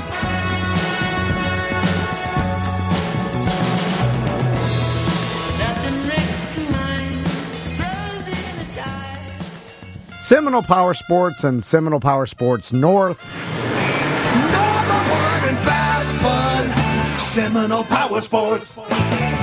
In your face. I had to play it. I just had to play it. I was just there yesterday, right in Sanford off Reinhardt Road. Yeah, so you're gearing up for your big, big holiday traditional adventure out at Croom Forest. Yep. Took my sister's four-wheeler, her Honda 400EX, to get the clutch repaired and some other things. Took my boys to Polaris Outlaw 50s over to their service department to get, carbs cleaned, serviced, you whatever. can't be too safe with the littles. You want I don't want to go all the way out there and have it them break and then there's that too. Yeah. And then there's there is safety nothing. And there is we messed up the entire trip. Yeah, there is that too. But while I was waiting to pay and they have a great service department, I was walking through their showroom and my God, they have all the toys, all the side by sides. I haven't been there in a minute. They've added to their accessories to the Yeti. They still got the mountain of. It's like a mountain. Yeah. Well, they had it was a holiday display when last I saw it, and it was a mountain of accessories from Yeti coolers. I mean, they've got everything, all the helmets and gear and everything, but they even got like Honda small generators and stuff that if you want to buy. I mean, they have a gigantic showroom in Sanford. Motorcycles, side-by-sides, four-wheelers, jet skis. We've talked about scooters. Like I got my, I forget about this, but I've been riding more because the weather's so phenomenal. My 2017 Honda Ruckus, they had to go and find that for me, and I got a hell of a good deal on it. Also, Seminole Power Sports North in Eustis, they got Suzuki brand up there, but they'll help you out, whether it's their service department, whether it's a parts department, or their beautiful showroom, and you can talk to any of the great guys. Don Kuhn is our guy over there that you should talk to, our sales guy. And we've had a lot of BDMs buy cool toys for themselves. And if you buy something, send us an email where you can come in and watch the show, as long as you bring your toy and I can ride around Baldwin Park. Yeah, we're selfish about that. I'm going to throw something else down there. You got to bring some beer and stock the refrigerator. That's a new rule I'm going to start doing, too, because bring us $100. Yeah. Okay, here's what we're going to need. 18 beers, $100, and you bring the toy. Then we get to ride it around, no helmet, no shoes. And we get to ride it for at least 15 minutes a person. So you get 15, I get 15. Those are the rules. Those are the rules. If you don't like it, you can suck my dick. What the hell? Seminole Power Sports. Number one in fast fun, Seminole Power Sports. Tomorrow's Thanksgiving.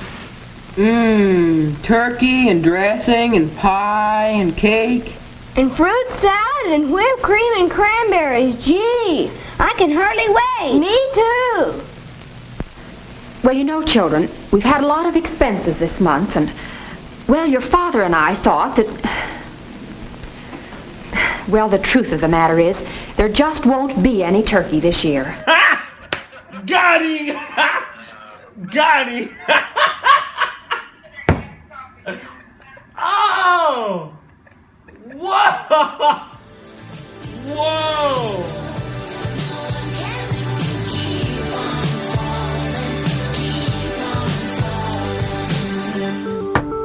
That is Geo Wolf. Welcome back to the show. Name of the song is I See Red. There you go. You all right, buddy? Yep. Why you slamming stuff? You angry? No. You mad, baby? You mad? Why you mad, baby? No. I'm ready for Thanksgiving One weekend. foot in the gravy? Yes. Oh, yeah. And I will remind everybody on Black Friday, Reese from EMS Mobile Detailing, our mobile detailing sponsor, is doing a Black Friday special. So go on emsmobiledetailing.com. I'm getting it. On Black Friday, and you'll, it's on his website and what the special is. As much as you like your Subi, you definitely should get it. Dude, the ceramic coating. It's so nasty right now. I need it. Oh, your car? Yes. It's just dirty. Yeah. Well, he'll get it looking right. He'll put that super duper, what do you call it? The ceramic coating? The mega ceramic coating on there. What line? Line one. Line one. Line one. Here we go. Hey, Brian. Hello. Hey, you won the Precision Door free Tom and Dan cruise. Yeah. Awesome, man. Thank you, guys. Two sugar gliders had to die for you to win. We deliberated over and we realized that since you literally have nothing to show for it, and spent money that you didn't have in college, you rented and irritated two sugar gliders for $600, and it was the dumbest purchase of all of them. At least sugar gliders are fucking stupid, man. At least the other people, what they purchased seemed like, all right, other people buy this stuff. Anybody who buys a sugar glider is an idiot to begin with. And I have a friend. I have a friend that bought one, and she's a fucking idiot. Yeah, sugar glider exotic. Yeah. So, Brian, just shoot me an email. We'll set it all up. But courtesy of Precision Door, you got to take the girl who's going to brush my hair, though. There you go. Yeah, see ya. So, congratulations, Brian. Awesome, thank you guys. 14 years later, it paid off. Well, you spent $800 14 fucking years ago on them. Yeah. Oh yeah, man. With inflation, yeah. So shit. think about Jesus inflation. Christ. Yeah. All right, fucking man. dipshit. We'll talk to you soon. All right, guys. Thank you. Yeah, no problem, dude. See ya. See ya. Shots? It's let's do it. Let's do it. It's funny giving prizes away live. It's impossible for the person to be that excited about it because you'd have to get them ahead of time. And Also, be like, I think he's at work. Hey, you piece of shit. When we call you, you need to be like, what? Like I need you screaming. I need you crying. Yeah. And then I'm gonna say who's rocking your songs off, and you're gonna say Tom and Dad. Yeah. All right, let's do it. All right, we got a toast. You should take Tia, though. You should take Tia. She's fun. All right, there you go, Butler. What is this? Echo for Butler. Yes. Okay. Oh. I'll buy you a drink package. Take her. Okay. Ready? Yeah, I got my Pepsi. Potatoes in the pot, veggies in the oven. Better part them thighs. I'm gonna get the stuffing. Gobble gobble, motherfuckers. So I can go down to There it is. Gobble, motherfucker. Okay. Cheers, Buzz. All right. Well, somebody just take Bill that. Bellamy is calling us right now. If you want to. Oh, yeah. Okay. That was not planned. One. Was he supposed to call? Is this Bill Bellamy? The one and only. Yeah, Bill, we didn't know you were calling, man, and we're stoked. We're smack dab in the middle of our Friday free show, and we could not be more happy that literally the most attractive man in comedy that does not age is calling our show. My God. How you doing, Bill? Benjamin Button. It's true. Because Bill's been in here a couple times, and of course, Bill Bellamy is going to be at the Orlando Improv this weekend. Yes, sir. So, you better scoop those tickets up. So grab your tickets. Everybody needs an excuse to get away from their family after Thanksgiving, and I feel like it's a perfect Doing the excuse standard. to do it. 2 shows tonight, 2 shows tomorrow, 1 show Sunday. Yeah, it's going to be a lot of fun, man, especially, after the holiday. People are full of turkey, full of stuffing, got a little extra cranberry on your top of your back of your neck. You need to laugh a little bit to get that up off you. You do, and I have a feeling that these, I like a good, and I've been using this word too much, I'm going to pull it back, but I'm going to use it right here. I like a good spicy comedy show, and I feel like the one that's after a holiday like this is going to be real good, because people are looking to laugh and looking to party. Oh, yeah. I got a little bit of spice for you. Right now I'm working on my Netflix special, so I have been writing and really, just toning in the jokes. Because the thing about it is, you got to practice it first. And I got an hour that right now I'm so proud of, and it took me 3 years to get all the jokes in the right place and this, that, and the other. And I'm killing folks. People are passing out. Nice. That's when you know you're ready. When the crowd they're clapping, they're standing up, they're laughing, they're talking to each other. So it's been a fantastic 2019. I just finished filming the Madam C.J. Walker project with Octavia Spencer. That'll be out in the spring of 2020. I will shoot my special this spring as well. So I want to thank you guys for supporting for so long, and for the Improv at Orlando, which is one of my top 5 clubs, because people in Orlando come out to party. If you're not going to Disney World, you got to go laugh. No, that's absolutely true, man. And you, I think for whatever reason, you left a pretty sizable footprint on this area because of so much time that you spent in the Central Florida area when you were doing MTV stuff, that I feel like a lot of us that saw you when it was, going crazy. Now, eventually it moved away from this area and went to other parts of the nation, but I feel like we all saw that and kind of gravitated to it. Yeah, it was a really good time, and then, I spent a lot of time with Shaquille there when he first came to the Magic. So I was in Orlando a lot, even just hanging out with Penny and Shaq. That's crazy. When you guys had Dennis Scott, we talking the real vintage Orlando Magic. When you had Donald Royal. Oh, what, Bill? You're fucking gonna pull out Donald Royal? That motherfucker Nobody knows Donald Royal. I do. He had the best, the best 1-2 step on anybody that we ever had play for the Magic. If you gave him 2 steps, he'd get in front of you, and he was little, but man, he could go. God, he could go. I'm so glad that you mentioned Donald Royal. And Donald Royal, right? And he was so nice. He was the nicest guy. Yeah, I mean, I'm talking my love for Orlando goes all the way back. This is when, what's so funny? Because you remember when he had Little Penny, people used to think that was me. Yeah.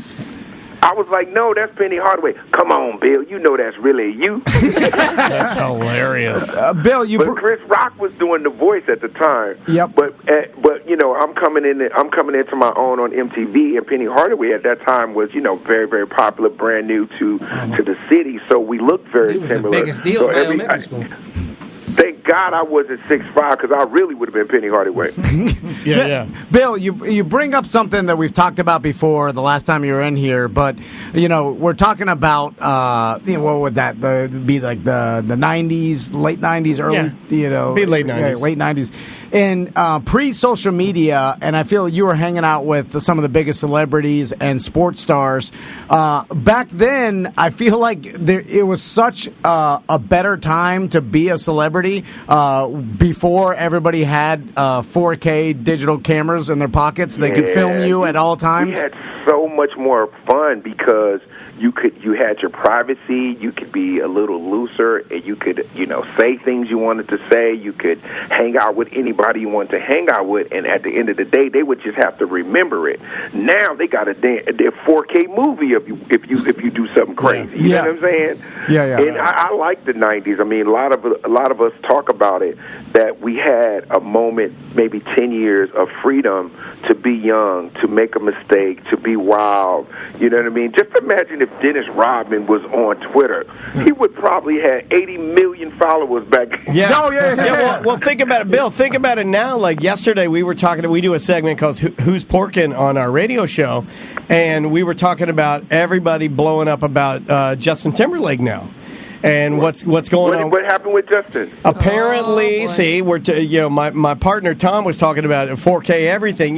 Now they got 4K beautiful pictures and video of him, possibly stepping Allegedly? out. Yeah, stepping out on holding his co-star's hand. Didn't have a ring on, little thigh rubbing going on, Bill. Wow, get you a little like a pre-booty call situation. A little bit. And Bill, which is by the way, you're the only person allowed to say the phrase booty call without being sued, right? That's you. Right. Yeah, that's you. Now, Bill, I was talking about this situation, and I was like, how does a guy like Justin Timberlake? How is he not aware that you he's being cognizant of it, man? That he's being filmed at all times, 100% of the time. Not only by paparazzi, but just by fans that want to catch him doing something. Like, listen, how does that work? He got caught slipping. It's like I never get drunk. I never get too crazy. Because you always you have, no matter how much security you have to be your own security. And by that, I mean you got to watch what you say. You got to watch what you do. You got the guy behind 4 people filming you live. I mean, I was just in the club last weekend. There was a guy just filming me. I was just standing there. I turn around, this guy's on his Facebook Live telling his friends, I see Bill Bellamy right here in the club. I mean, I could have been picking my nose, scratching my butt. I mean... Yeah. But so you have to constantly be aware at all times when you're in public, because you're a famous figure, Bill Bellamy, and so how does that even work? And as far as when you're out in public, is it 100% of the time you are aware that you could be filmed? It has to be 100%. You just got to assume. Just the best thing I could say to any celebrity is just assume you are being filmed, and then you will act accordingly. Because if you don't, and you get out there and you slipping, then now you got something that's questionable. Now you got to come out with a statement. Now you got to say, "Oh my God, I wasn't doing X or Y," and it's unfortunate, but. I mean, the same thing happened to Robin Thicke. Somebody filmed him or took a weird picture. Bill, with his, it was different, and me and Tom make fun of it. He afterwards was like, you know what? I can fix this. I'm going to write an album. I'm going to put her name on it, and I'm going to sing every song about her. And, it didn't work. Shit about sugar gliders. It didn't work. No, you can't do the album. It's got to be good. No, it's got to be good. It's got to be. If you're gonna do that, it better be super platinum. Yeah. Well, hey, man, we can't thank you enough for calling us. We didn't know you were calling, but man, we are so stoked to talk to you. 2 shows tonight. Well, not tonight. 2 shows Friday. 2 shows Saturday. 1 show Sunday. Sorry, I keep thinking. I said that too because I was thinking it's Friday. I keep thinking it's Friday, but this weekend you can go see Bill Bellamy, and you will not be disappointed. It's going to be a great time, man, and thank you guys for always supporting. And make sure you keep your head on the swivel when you're in these clubs. Don't play games. Yeah. And hey, well, I don't, Bill. No one cares about me. and you said spring for the Netflix, right? Yes, spring. I'm coming at you guys. All right, man. Well, we can't wait. And hey, tell everybody we said, hey, thanks as always for being so cool, man. And we'll see you at the club. All right, baby. Peace. All right. Let me ask you a question. That was unexpected. Yeah, because Charette never responded to my last text about no, it's cool. Hey, that's great. I mean, we were going to go in other directions here, but it's kind of hard for me to dial in all the faders and whatnot when I just did a shot and Bill Bellamy calls and it throws me on a swivel. I'm like, what? From a payphone, apparently. It's a weird connection. No, Tom's going to... Are you going to do your thing? Okay, here we go. Here he goes. Get out. This is where he goes off. How is it that we live in a world where I can open and close my garage door on my phone. Also, I can see if there's a motion in my backyard. I have a Ring cameras that I could watch HD footage of what's going on live if my pool floats by the motion. Guess what I just did? I just watched my daughter in the playground at her daycare. She was doing some monkey bars. I got to watch that. So we can do all of this. I can ask Alexa to play anything I want. It can control my fucking hot tub. Well, our Google Home that's out there in the lobby, it read me the news this morning, and it told me everything that's going on the calendar today and which guests were stopping by the studio. But we can't talk to Bill Bellamy without it sounding like he's setting off black cats in the background the entire time. What the fuck? Get it together, technology! Why? He probably didn't call on a landline. It doesn't matter! Well, it does matter. There's physical I talk on the phone all the time, and it doesn't sound like black cats are going off. Why? What the fuck? He said himself he loves the 90s, so maybe he's going from like an old 90s. Why? No, here's the thing. It only happened 90s. It would have been on a landline. It would have been fine. No, my old fucking early 2000s Nokia 5150. That motherfucker. It sounded like I was in your ear. I'd be in your head talking to you. It was so clear. There's that analog digital or whatever. The analog, like cellular technology, was always way better. But anyway, thanks to Bill rather for calling. Weird thing I got to get off my chest. Please. I sold a garage door to the guy that designed the little penny doll. Really? Yeah. No way. Yeah, tiny little Asian guy. Well, does he have any left? Because I want one. He had like 4 or 5 of them in his garage. I don't know if maybe I could look it up and see if he'd give you one. Yeah, hit him up. I want to buy one because he designs toys on a very interesting little fella. We should have him. Yeah, I chatting with the masters. Toys. The origin of the little penny doll. I don't think he'd make stuff for. He bought a very nice garage door. Oh, I bet. He got that little penny doll money. He designed a shit out. Are you still mad? You all right? Oh yeah, I'm fine. Also. You're very mad. The little penny, it seems like a very high thought that some marketing person came up with. That because on paper is everything stupid. is crazy now. Yeah. But on paper is stupid. But it was ahead of its time. Yeah, super popular marketing. It's not too far off from like bobbleheads, right? But I think the fact that it was like self-aware and alive and did stuff and was always at pool parties and looking for booty and stuff like that. Like it was ahead of its time in like the wacky commercial. You know what's that commercial with the gum that makes your breath really cold? Yeah, and then the girl rides into the room on like the guy likes her and she rides in on like a fucking unicorn and it's just a stupid commercial. It's absurd. It's very little penny but way ahead of its time. Because every commercial what were we talking about this morning about companies being absurd?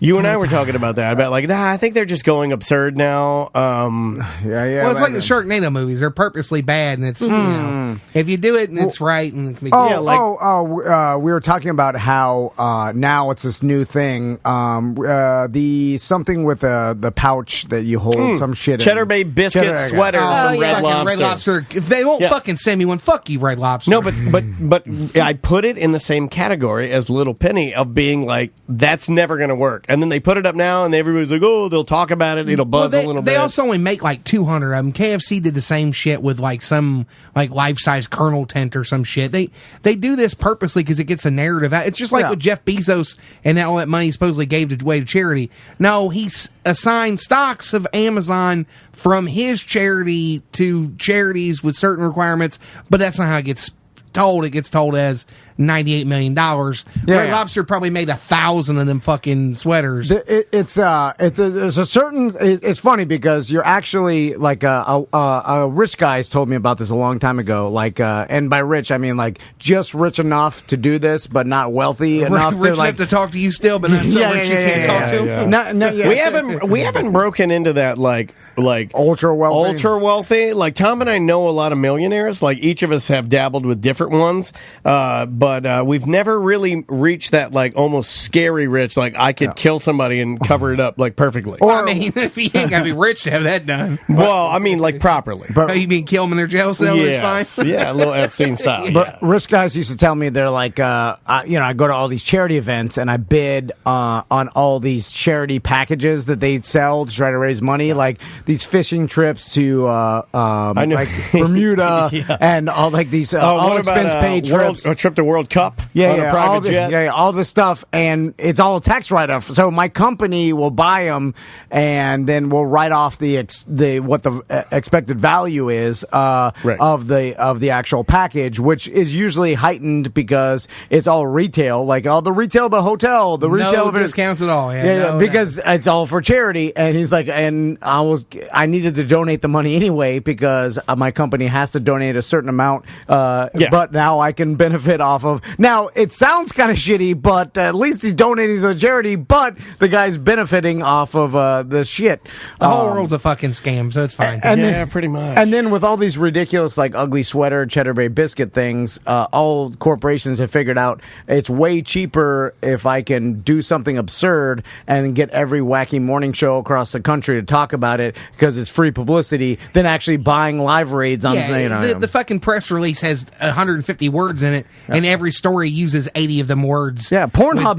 Pornhub does this all the time. Like Pornhub will hey, I offered $2 million for the naming rights of the new Miami Arena or whatever, which is going to sell for 25. So there's no way it's going to fucking happen. Yeah, Andrea was at a gala. My wife was at a gala over the weekend, and she said, I met some of those guys at the gala on Sunday. They did a trip to Italy and a trip to the Super Bowl. Yeah, stuff like that, for sure. Yeah, their company, exactly what we're talking about. Yeah, I hope we can get to the way level that our company can buy. We're definitely more the sugar glider guys. But $1,000 signed soccer ball with none of the goddamn players are even on the Orlando City team anymore. Okay, I'm probably wrong I'm on this, kick but that out to the street. I don't think you ever said how much you spent. I always thought you said you spent too much on a soccer ball. No, I said 1,000. I matched the. I'm MAGA. You said I'm MAGA. The damn BDM. Anyway, I heard it. You want to take a break and then come back and do conspiracy theory news, or kick everything around because we didn't know that Bill was calling. That was cool. I want to talk about the documentary I watched too. I watched two different documentaries, which I believe contained. Two guys on the spectrum that were really good at one particular thing. I want to talk to you. Wait, is that us? No. Speaking of the spectrum, Tom took an autism test before we started. Yeah, and we I threw had it up to. in the chat, and a couple people in the chat room on Twitch also took the test. Oh, you've been getting so all of our don't let all of our listeners take it. We need somebody to listen to the show. So yeah, we'll take a break. Never mind. Because then I don't know, they'll decide they don't want to listen, or maybe they're offended we called them autistic or something like that. I don't know. Just don't mess with the homeostasis. Let's just go to break. Let's do that. The name of this band is Colonial House. They're new, but they're blowing up the old Sirius XM. They're huge on Alt Nation right now. We'll be right back with more A Mediocre Time with Tom and Dan.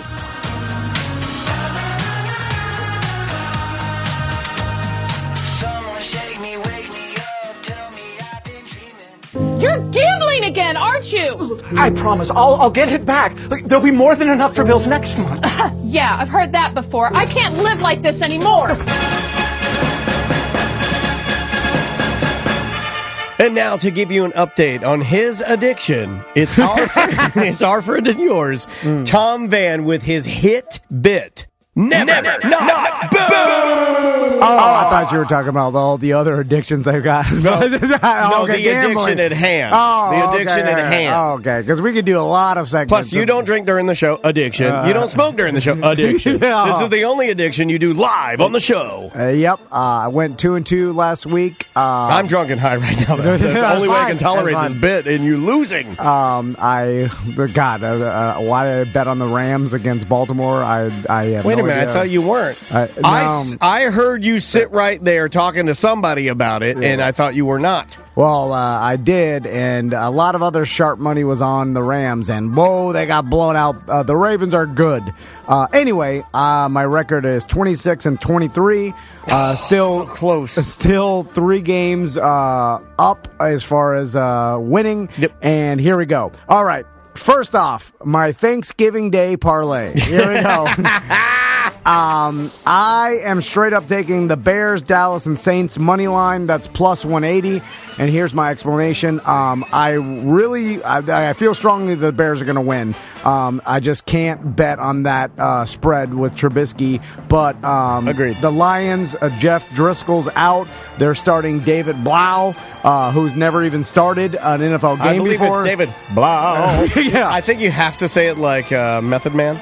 Lions look like hot garbage. Lost lost against the Redskins last week. They did. Bears have a good record in this spot, and they've beat the Lions before in this spot. I know where you're going with the Saints, too. And this is the Saints. I agree with this 100%. As an Atlanta fan, there is no way in hell that the Saints are going to let us beat them again on Thanksgiving Day. Yeah. It just ain't going to happen. That's what a lot of people are thinking, and so I'm taking the Saints just to win. The Lions 7, although I wouldn't take the way Drew Brees is playing. 7? Yeah, I mean, but they're playing in Atlanta, so I don't think that matters anymore, man. I mean, there are some analysts, because I read that's the only team I read a lot about, that say that how big that stadium is and how immense it is actually can work against them because they haven't won enough in there to make it feel like home. Does that make sense? Yeah, absolutely. When you don't win in it, then what do you got? There's a lot of professional gamblers talking about the home field advantage is kind of BS now, and it doesn't really matter that much anymore. Yep. And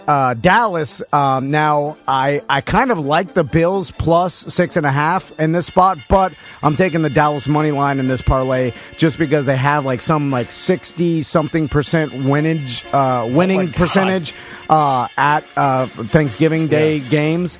They just win. They're just used to it. Because they've been playing on Thanksgiving Day for so long. So, anyway, my first bet, Thanksgiving Day parlay, it's plus 180, Bears money line, Dallas money line, Saints money line. My next bet, I really like this one. By the way, since it's a short week, I had to do a lot of handicapping myself. There's not that much information out there. But I like Carolina, Washington under 40 points. Okay, it's going to be rainy and cold in Carolina. Carolina just came off a devastating loss against against the Saints. Not against us, against the Saints. Because they missed that field goal at the end of the game. They could have won. You're coming off that loss in which it was a fight. It was kind of their Super Bowl. And now you're playing the stinky Washington Redskins at home. It's going to be rainy. The Washington, with Haskins, he's not going to score points. I think this is going to be an ugly running No game. sprinkling of momentum on Washington's, even though they won? I don't think so. Not with Haskins, and even that name does not exude confidence. Not with that organization. I'm going under in this game, under 40. Next up, Tampa +1 against Jacksonville. I just think Tampa's a better team than Jacksonville. Nick Foles is, he's getting a lot of criticism. People are talking about bringing Minshew back. I think there's a lot of pressure on Foles right now. I think Tampa's a better team. Obviously, Winston's a turnover machine, but I think they can win this game. He can throw a pick, can he? It's in Jacksonville, so as far as any travel time, all that stuff is nothing. Talked to my buddy Chris Fisher about this. He's your buddy now. He actually likes Tampa. Enemy. He's not your enemy now. So I'm taking Tampa +1, and for my last money bet, I'm taking this teaser. It's a +6 teaser, and I know I've been losing these lately, but I just like them. They're fun to play. This is +150. I'm teasing Green Bay down to -1, so they just have to win against the Giants, right? I feel confident against Doable. that. I'm teasing Pittsburgh up to 8.5 at home against Cleveland. This is a big revenge game. Now they're playing Duck Hodges. They've benched Mason Rudolph, which I actually like. I'm actually excited to see this game. If it was Mason Rudolph, I would stay away from this game. Am I tuning in to watch another car crash? I am. Yeah. But I'm excited to see it. I think this is Pittsburgh's. I think it's gonna be hot. Yeah. I don't think this will be. In fact, something terrible could happen. And I'm also teasing Tennessee up to 8.5 against the Colts. I like them at 8.5 points. And Green Bay -1, Pittsburgh 8.5, Tennessee 8.5. That's a 6-point teaser. If you parlay all those, it's +150 odds. So those are my 4 money bets. And my beer bet, my Market on Magnolia beer bet. If you haven't been there, they got all the sandwiches, all the pizza, all the chopped salads. What did I mention? Hoagies? I did mention hoagies. What am I missing? Wood-fired pizza. There's something else. Oh, poke bowls. Yeah, poke bowls. 3 different restaurants, all inside Full one location. liquor bar, tons of TVs. Gigantic bar, 40 TVs. Yeah. I've watched games there before. Great. It's comfortable, man. It's a comfortable spot. And if you're there watching games, especially the 1 o'clock games, I'm taking the most public bet probably there is this week, and the Ravens -6 against the 49ers. Lamar Jackson and the Ravens look unstoppable right now. So I'm going with the public on this. taking the -6, which is probably a good bet for you to win a beer. And if I lose this bet, you can go up to the bar and get a Cigar City beer. So there's my Never Not Bet segment, all brought to you by marketonmagnolia.com. Have fun this Thanksgiving. Good luck.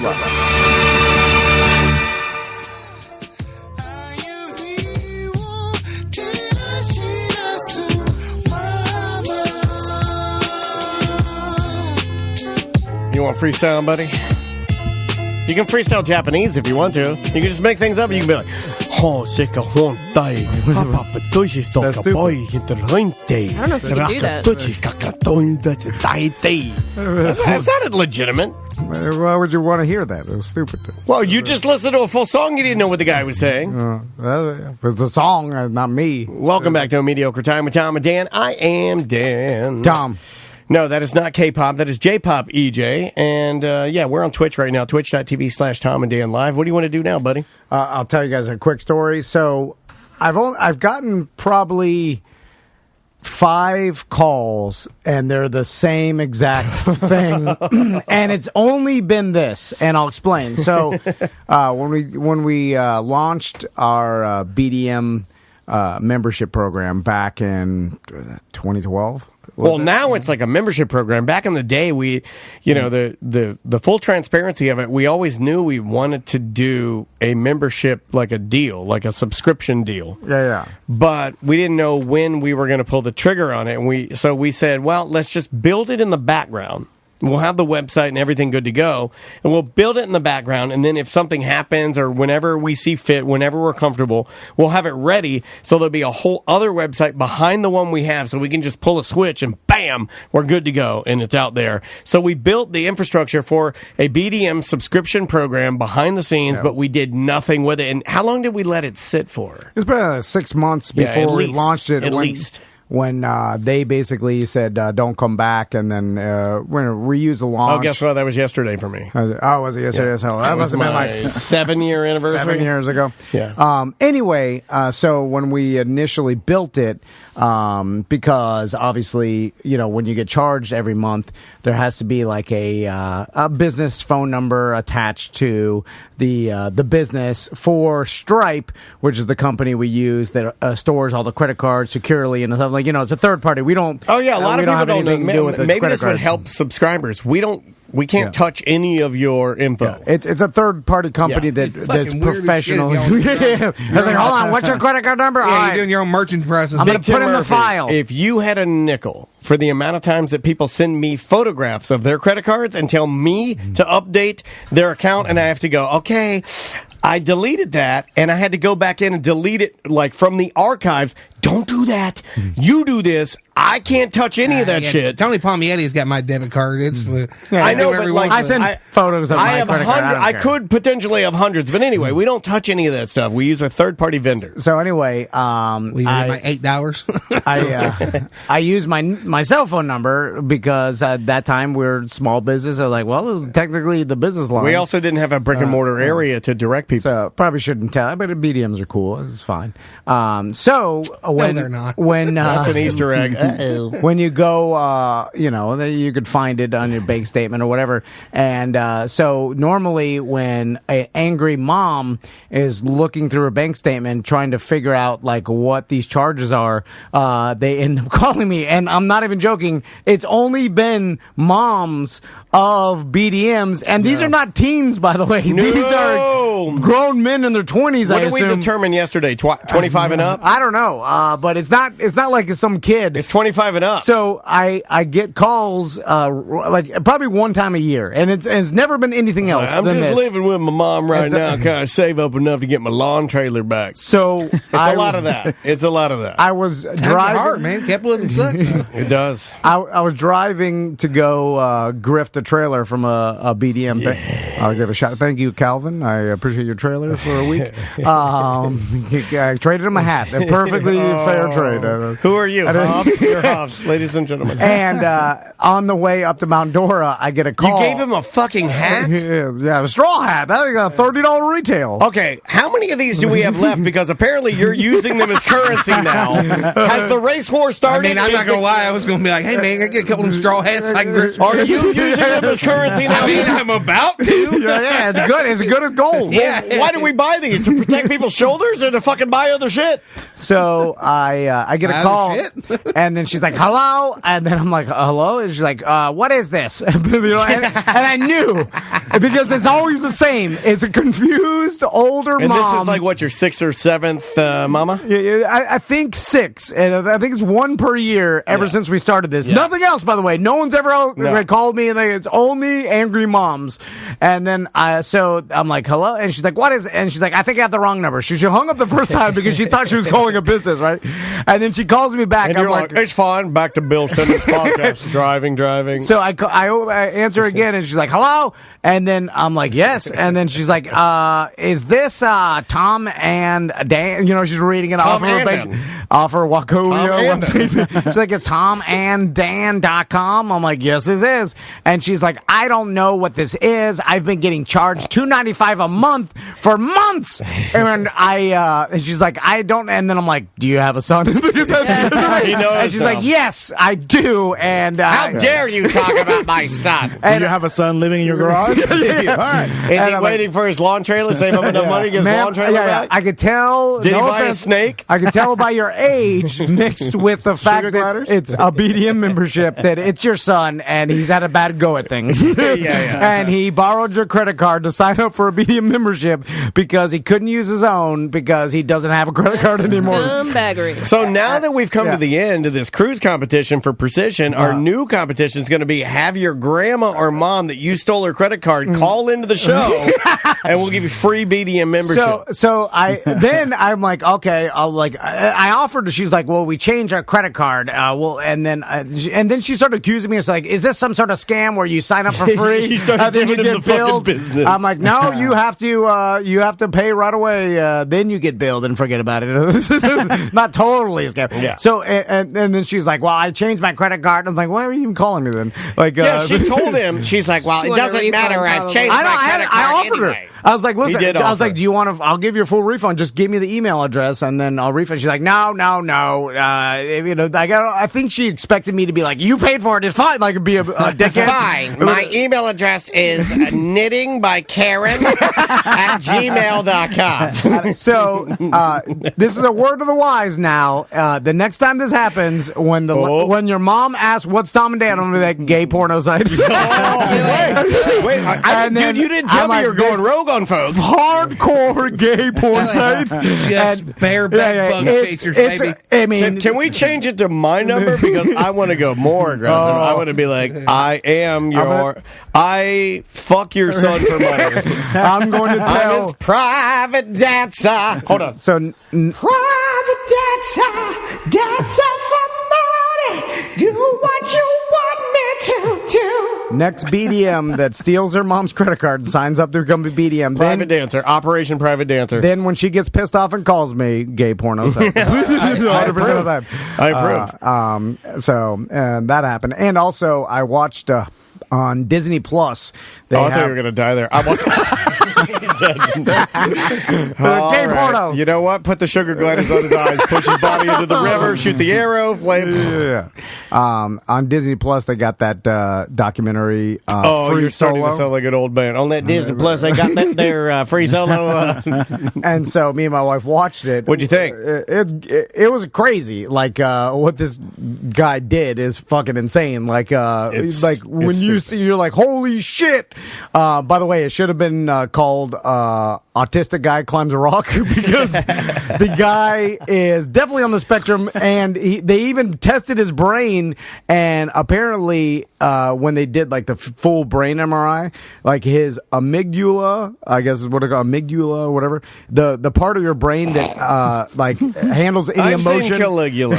Yes. It like the guy has no ability to feel fear or any really emotion whatsoever. So it gives him like a super superpower when it comes to climbing because he never feels afraid. Okay, He's like fucking 2,000 feet holding on by his fingers. There are theories about what you're talking about, whatever this disorder or whatever he has, that the way he's wired, let's say, because that's more respectful to say. There are theories that back in the day, and maybe even now, I wouldn't know, I'm not in the government, that they have tried to figure out how to access that in order to make soldiers... A super soldier, Right, because if they can access that, and the theory is sound because they accomplish more without feelings. Without fear. You know, like fear or feelings or remorse. Because a lot of what doesn't get them to the point of like being that quote super soldier is just themselves. Self-preservation. Yeah, it's just that. On the same token, like, what does he get out of it? Is he getting satisfaction? Is he feel satisfaction? Or is just he loves care? it. He's addicted to it, right? Yeah. I think it's just he does feel like he has like this mission. No, boys. He is so focused on Let's climb this rock. on this task that what, you want to climb this rock with Brad Pitt? I feel like a lot of guys who do things that no one else has ever done before or whatever, like this kind of thing where you're like, how does that happen? And then you see it and you're like, oh, it's because of that. Like, he's not a normal human being like the rest of us. Is like, this guy is so focused and without fear or other emotion that gets in other people's way or whatever. What was your feeling at the end? Did you get a feeling that like he will? He just climbed it. He's like, "Well, did it?" Well, I mean, like, I mean like this. No, like, I mean like this. This is my question. Like, do you get the feeling that he will? You know, because we've talked to Andy about these type of guys that are like wired this way. Yeah. Did you get the feeling that he will live an old age? No, he'll eventually slip and die. Yeah. He knows it too. There's the answer. Well, it's like, and he talks about how a lot they make peace with it, right? Yeah. Well, he's like, what? I mean, I'm doing this. He's like, I don't care. He also is like, well, I'm going to eventually die anyway. So if it's you might as well fucking go out. I mean, if that's what you want, you're going to go out at the top of your fucking game. Why not? Well, but his thing is like, who cares? We're all going to die. So if I die now and you all die 40 years later, we're all in the same place anyway. Sure gonna die. There's a chance he won't die doing the rock stuff. Yeah. Why not just try the rock stuff? Also, and in the same kind of vein, but not so noticeable, there's this other documentary on Netflix. What the hell was it called? Blackjack documentary. Yeah, it was called The Inside Edge, and it was about this dude Is that the one that Kostya was telling you about, or no? It may have been. I watched it as well, and then this dude just basically, I mean, he's like a math genius, and good-looking guy, which he was basically traveling him, like he puts on costumes and stuff. I'll explain. So he basically read a bunch of books and has realized how to get the edge on blackjack, counting cards, and there's a bunch of different methods. So he memorized them all, and through practice, he just only blackjack, okay. And so he actually can most of the time, like 60% plus, can beat the house on blackjack, counting the cards and through his techniques. And inevitably, every single casino catches him, then bans him and trespasses him from the casino. But he made a lot of money doing this in Vegas, and basically got banned from every casino in Vegas, and then got in an RV and then did a tour around the United States, hitting every casino in every single state he could find. And then every single one, he'd go in there, win like a couple grand, and then get banned. Was he keeping a tally of what he won? Yeah. He won. He was like $750K or something like that. Oh my god! Actually, I think he ended up winning a little over $500,000 on his trip around the United States or whatever. And then like he would get banned because now everybody's got facial recognition. So he'd put on different disguises and shave his beard, then like do a mustache and do like dresses. That's fantastic. He'd do redneck businessman. What is that? There's a movie about counting cards. It's like a college. Oh, the one MIT. The one they made them all white when they were all Asian. Is that what it was? Yeah, it was the MIT. They all do the same technique, and also they had one of the MIT guys on there, and they were saying this guy is rare because he does it by himself. Usually, when you go in there to scam a casino, you have a team, and then you have a bunch of people that are their job is to do one particular card counting method, and they all give each other. So it's almost like hive mind. Yeah. I watched that movie the day before going to Vegas, and I convinced myself that I was going to be able to read cards. Well, it's not that hard, actually, because counting cards isn't that hard. Now, to do it really, really good Jimmy can do it. But I know the people problem is that can keep track. After 12, that's a better way of saying after 12 Coronas. These guys don't get shit-faced drunk.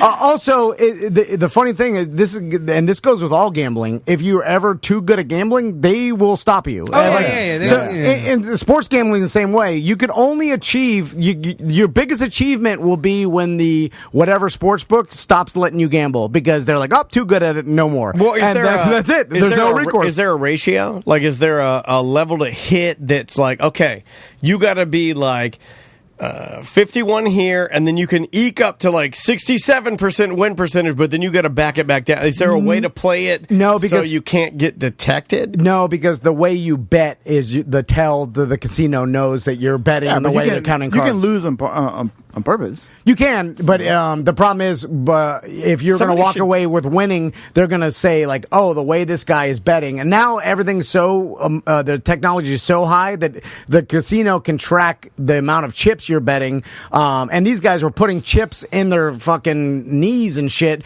too because they realized that they put their they'd hide a chip in like the pocket of their jeans or whatever, but in their knee, and they put it up to the table and it'd throw off the sensor to the amount of that they were betting because it would show that they'd bet that chip too because it'd read it on the underneath the table too. Oh no! And so like these guys would continually figure out different edges they have over the casino, but it's a losing battle at the end because you're constantly just being kicked out and being facial recognition and like the casinos just they do not want you to ever be a good player like they're in business to take your money.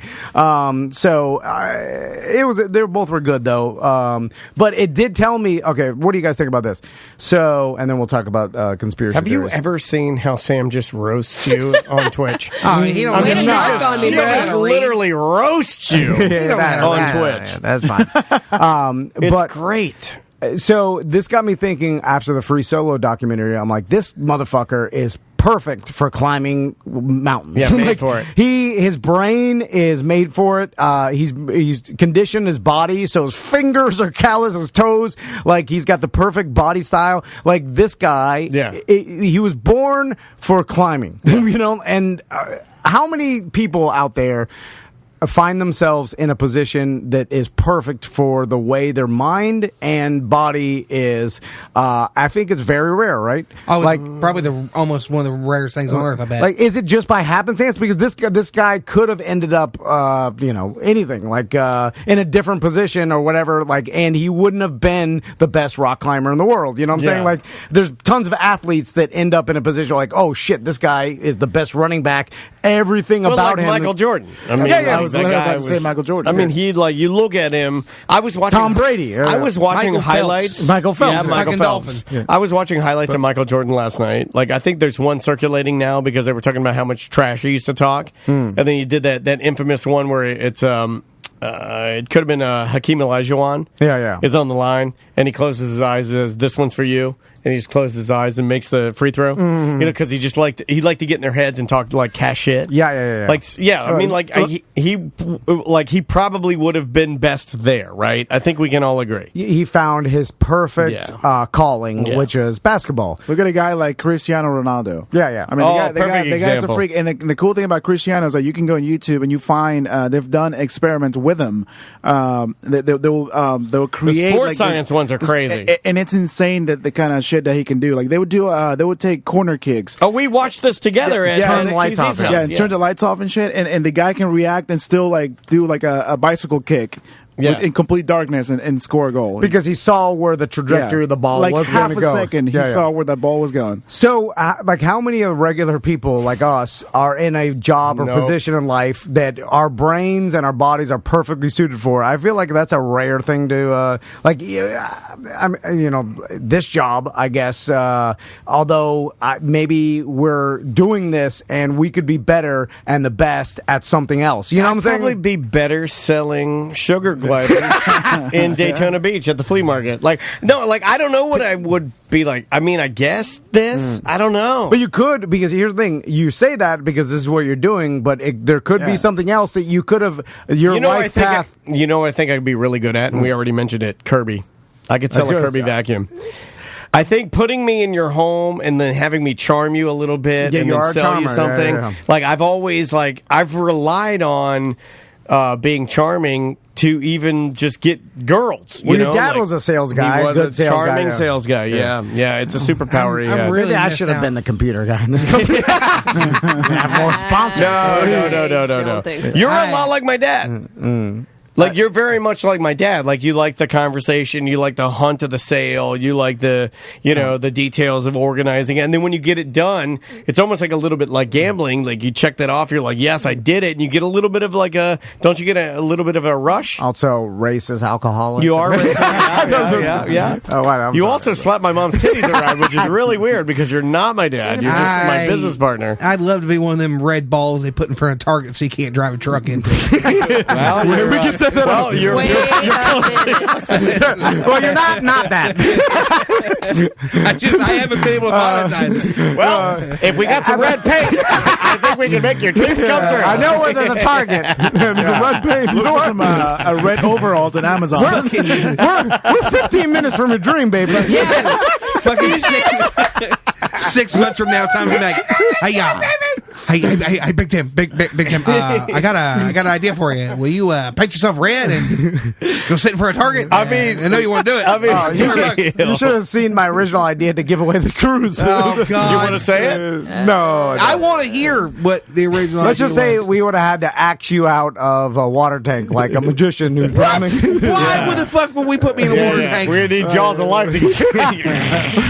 He's drowning in there. Axe him out. There was too much liability. Yeah. Were y'all gonna put me in a dunk tank? It was complicated. I could do a dunk tank maybe, but could you? Yeah. We had a long talk about it. I could survive in a dunk tank. I'd float. Would it be a dunk tank or would it just be like a tank with you sitting on top of it? Well, if it's just a fucking a culvert for water for cows where the sides are slippery with moss and there's no help, I'll definitely drown. But I mean, that metal plank that fall, we were like, woo. Well, there is some physical limitations still at my size. Yeah. Do you want to finish with some voicemails? Yeah, we're gonna voicemail. I know Tim. We don't have to be depressing. No, everything's bad. No, your choice. Your choice. Yeah. Let's do some voicemail. Fuck it. Right, we'll make them easy. This one will make you laugh a lot, Tom. Two things.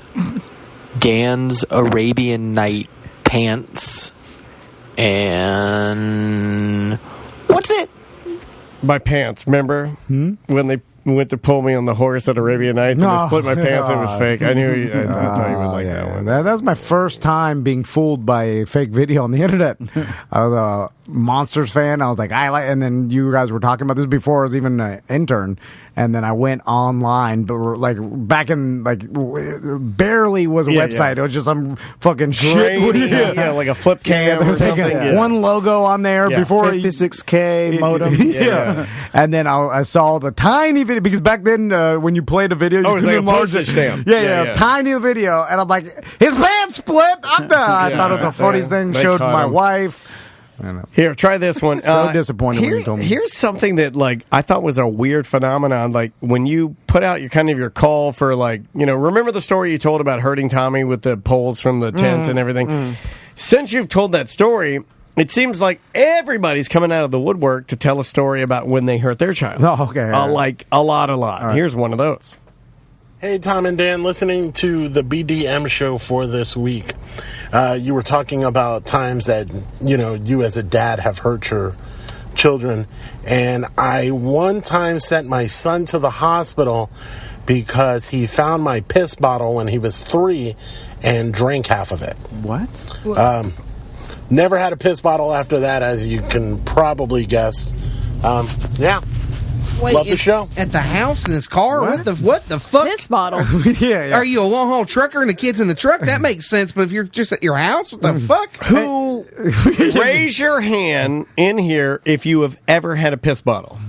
Like, I mean, I peed in a bottle. I'm a big fucking redneck. I've never had one. I peed in a bottle before. I don't have I'll just pee on the road. I don't have Like, a I used to piss out the designated window at the house. Yeah, a designated pee bottle, but I have peed in a cup. How recent? It's been a while. Remember when I shot Alex's wedding in Miami? And You pissed in a bottle at Alex's wedding? No, my clutch had gone out. Remember that? And I had to drive, and I had to drive back to Orlando without a clutch, basically. So I couldn't stop. Yeah. And I had to pee a couple times in a bottle. Yeah. Guys are so lucky. Throw it out the window. You're right. My buddy the Wizard one time, he's like, I gotta piss, and there was no bottle. So, but there was a trash bag in my old S15 GMC truck, and he opened the trash bag wide. He just pissed it in my in the passenger seat. By the way, this is something that would never ever happen in Daniel's car. No. Even if you were having a medical emergency. You and I had that. No, I know. I had to stop at YMCA to run inside. You ran in there, and you're like, I know I'm not a member, and you ran right into like the boys' room or something like that. you guys know, like when I drink beer, I have to pee like every. Yeah, me and Tony are the same way. Yeah. So imagine being on tour with me in a van.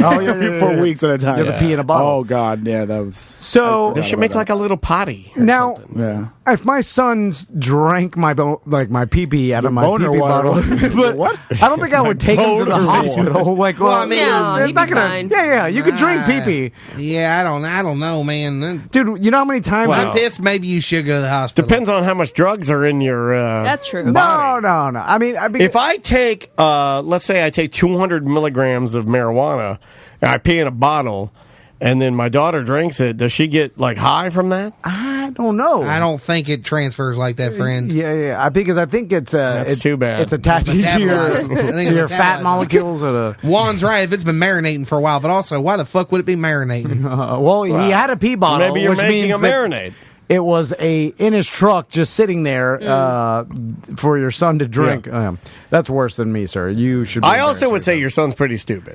I won't lie. My back's been hurting pretty bad. The other night I was sitting. Why, in the you chair. want to drink my pee-pee? Nah, I thought about just pissing in a 2-liter bottle I had empty. I was like, I don't know if I can. Oh, 2 liter. That's hard. You gotta have a skinny pee-pee to get down that hole. It'd be fine. What do you just put the head? You put the head on the top, almost like you're refilling a jumbo jet right in the sky. Like air fucking. Yeah, it just has to touch. Just fucking put the tip in there. Be fine. But you got to leave a little bit of an air seal, right? Or it's going to end up the pressure of you peeing into it's going to suck your penis into the bottle. See, that's one gonna thing be that bad. like Yeah, but it's better circumcised. than fucking crawling to the bathroom crying. Yeah, like us. Uncircumcised people can like kind of put the hood up and use that hood as over. I just got up. and use that to kind of. I just said get in the and stood up. That's fine. Yeah, you can put the hood over it. Looks like Cobra Commander, eating out of a trough. like you're filling a water balloon. Reverse filling a water balloon. like a reverse water balloon. Here's one more. Sean from Castleberry here. Guys, I would like to know, Sam and Butler too, have you ever shat outside? No. And if you have, did you sit or stand or squat? And How the fuck you if you wiped your stand to butt, shit? what'd you wipe your butt with? And did you sit or stand? I'll hang up and listen. My favorite part of this, and I have to play it again, is when his phone vibrates and it scares him. Here. It scared me too, though. So. I'm going to play it again because it's so good. Guys, I would like to know, Sam and Butler too, have you ever shat outside? Ooh. Well, we know Butler has. He's out back shitting in the woods right now. I think he pooped in some cobblestone alley in London. Recently? Yeah. Jack the Ripper tour. He ripped one out in the open. Hey, he's a mayor of fucking San Francisco. Also, anybody that's been camping with outdoors with I've no never bathroom. shit outside. No, really? No. You were missing out. Am I? It's More comes out. More comes out. It's also an experience that ties you back to your ancient relatives because they had to do this. It's how more comes out. It's how you were intended to poop. It really is. Kind of. I mean, me shitting behind the locked bathroom at the Econ Trail Park. Oh, I was riding. I was at middle school. No, there wasn't then. I was and then they have Jeff Goldblum show up. Weird. I was Jurassic riding my Park. 3-wheel bike through the park. The cell phone's in there. Dig through it. I can hear it. Do you know what I experienced on Saturday? Show me the chaos water droplet bloom. It doesn't go the same way twice? That explains it. How'd you get that Disney gig? Bloom gold. You're gonna call it Bloom Gold. You are. Anyway. Oh my God! On Saturday, that show's stupid, by the way. On Saturday, I experienced an outhouse in St. Cloud. Oh, I thought you were saying out of body experience. You said I experienced an outhouse. The most horrifying shit now, in the world. Was it the wooden it's hole? Like there's no. It's just, nothing. It's just a tube that goes. I'm not gonna tell you how to live your life, Tony. But a person of your color shouldn't be shitting in an outhouse in St. Cloud. That's dangerous. Certain places you should stay away from. That sounds like you got kidnapped. That's where they hold you out there. That sounds like a holding shack. Stay away from outhouses in St. Cloud. All right, let's get out of here. Can we give him one conspiracy? Just one? Yeah. Let's throw one All at right, us. so Come just on. one. So y'all aware that there's a coup with air quotes happening in Bolivia, right? Yes. All right. So what do you know anything about? Tom just made me give me the fucking deer in headlight. I don't. The only thing I know about Bolivia is they all speak English. Oh, well, hold on. What? No, that's Belize. Know nothing about it. So And back carry to you, Tim. So basically, fuck the Congress thing, America. Fuck you, one. Basically, like 25 places in the world have fucking went to shit and they're overthrowing governments and all kinds of crazy shit. Iran's having protests, but Bolivia's one. They had an election. Now the fella, he did run for a third or fourth time. He wasn't supposed to and all, but the election results.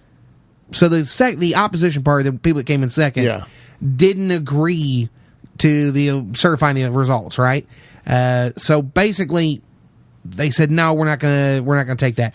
Now they were backed by the Organization of American States, which is probably just the CIA, and the person they kicked out, who was this indigenous fellow and all, got replaced by this woman who's now the interim president and all. And she showed up. She got sworn on a giant Bible, and she said that she's going to bring the country back to their Christian roots and all. And she's loosely affiliated with a bunch of people who are loosely affiliated with CIA and all. So we probably overthrew the Bolivian government because of lithium mines and stuff like that might have been nationalized and everything. So now, but there's a lot of kickback on her, right? That's what I was hearing. Yeah, there's a lot of kickback all the way Because around. I was listening to like NPR or something, and they were talking about it, and they're talking about how odd she is. Like they're almost in a almost like a not even being human type state. At least what I was listening to, they're talking about how she acts very odd and weird, almost like a plant robot, or a robot or something. Yeah. By the way, other countries, if you ever look out your window and you just see a random tank drive by down your street, don't even bother to vote. It's not going to count. They've already decided. Yeah, stay home. Just stay home. It doesn't matter. Disney Plus, Lady of the Tramp, Disney Plus. What's crazy about this is the vote's not the part that's... They basically just said, no, we don't like those results because there's a discrepancy between the informal polling and the official results things. It's a whole fucking mess.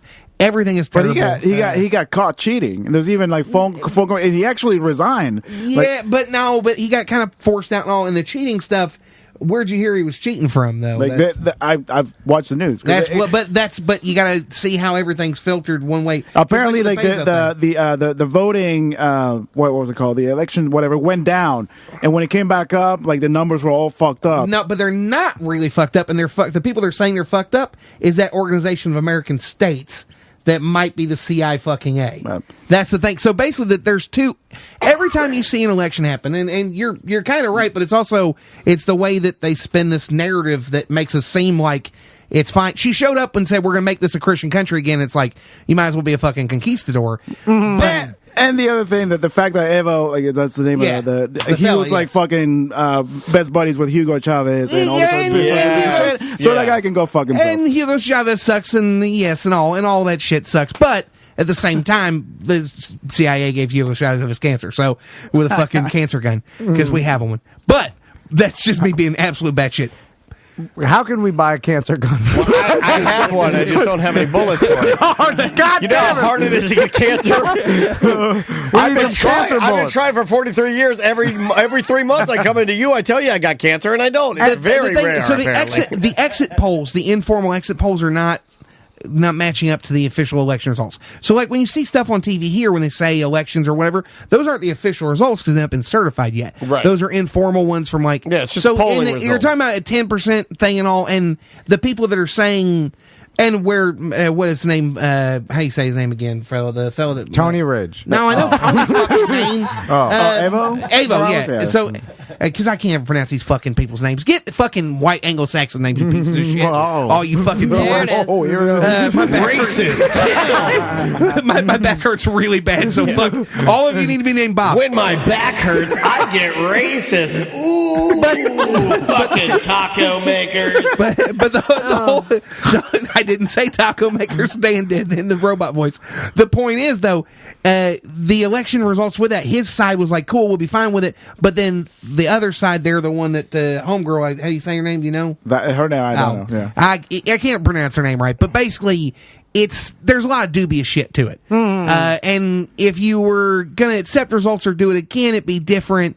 But it's a whole bunch of like, oh, well, we'll be fine with the results, but then when the results come back, there's discrepancies now. But the main people saying there are discrepancies are shadowy fucking organization states with a bunch of people from the School of the Americas, which is that place where we train them to fucking... So they're muddying it in order to control Everything's it? fucking muddy as shit. Basically, Right. yes. Yeah. Yes. Makes sense. Oh, and don't... That Evo fella is probably a little bit of a piece of shit on a lot of reasons.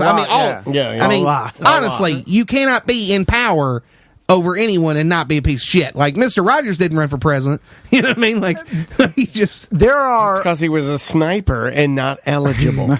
There are a lot of countries in which, when they announce they're going to have an election, I imagine someone putting up air quotes before this is. But you can do the same shit. We're having an election. But you can do the same shit to ours when it really comes down to it. I mean, everything is... perception is reality most of the time. Like that Pete Buttigieg guy that's running for president as a Democrat. He might be a fucking CIA agent. Mm-hmm. He worked for the Kinsey Group. He worked for people that's basically the fucking CIA. And he also won the mayor of South Bend by 8,000 votes. I don't know if you guys saw the latest tweet from our own president. He has photoshopped his face on Rocky Balboa's body. He didn't photoshop shit. He just retweeted it. Somebody else did. There's no way. Yes. Who did that? Tim. Shampoo? He tweeted it out. No fucking way. He learned Photoshop to do it. There's no fucking way. Tim. I found this old picture of myself. Feeling cute. I'm so sorry, Mr. President. We didn't know you were here. Ladies and gentlemen, the President of the United States, Brown Trump. I was just feeling cute. Might delete later. That is actually really It's a great Trump, man. It's a fucking great Trump. Tim, do you ever get tired of looking into all this and just be like, who cares? I'm filled with impotent rage to all of this. Everything's terrible. But you wouldn't be filled with rage if you never looked at it. You'd just be like, whatever. But I can't help it. Well, on a positive note, how are your Aldi recipes coming? What? Like you've been doing Aldi. Oh, Aldi. You said Aldi. I always say Aldi. The fuck you talking Is it Aldi? I always say Aldi. Aldi. I don't say Aldi. I say Aldi.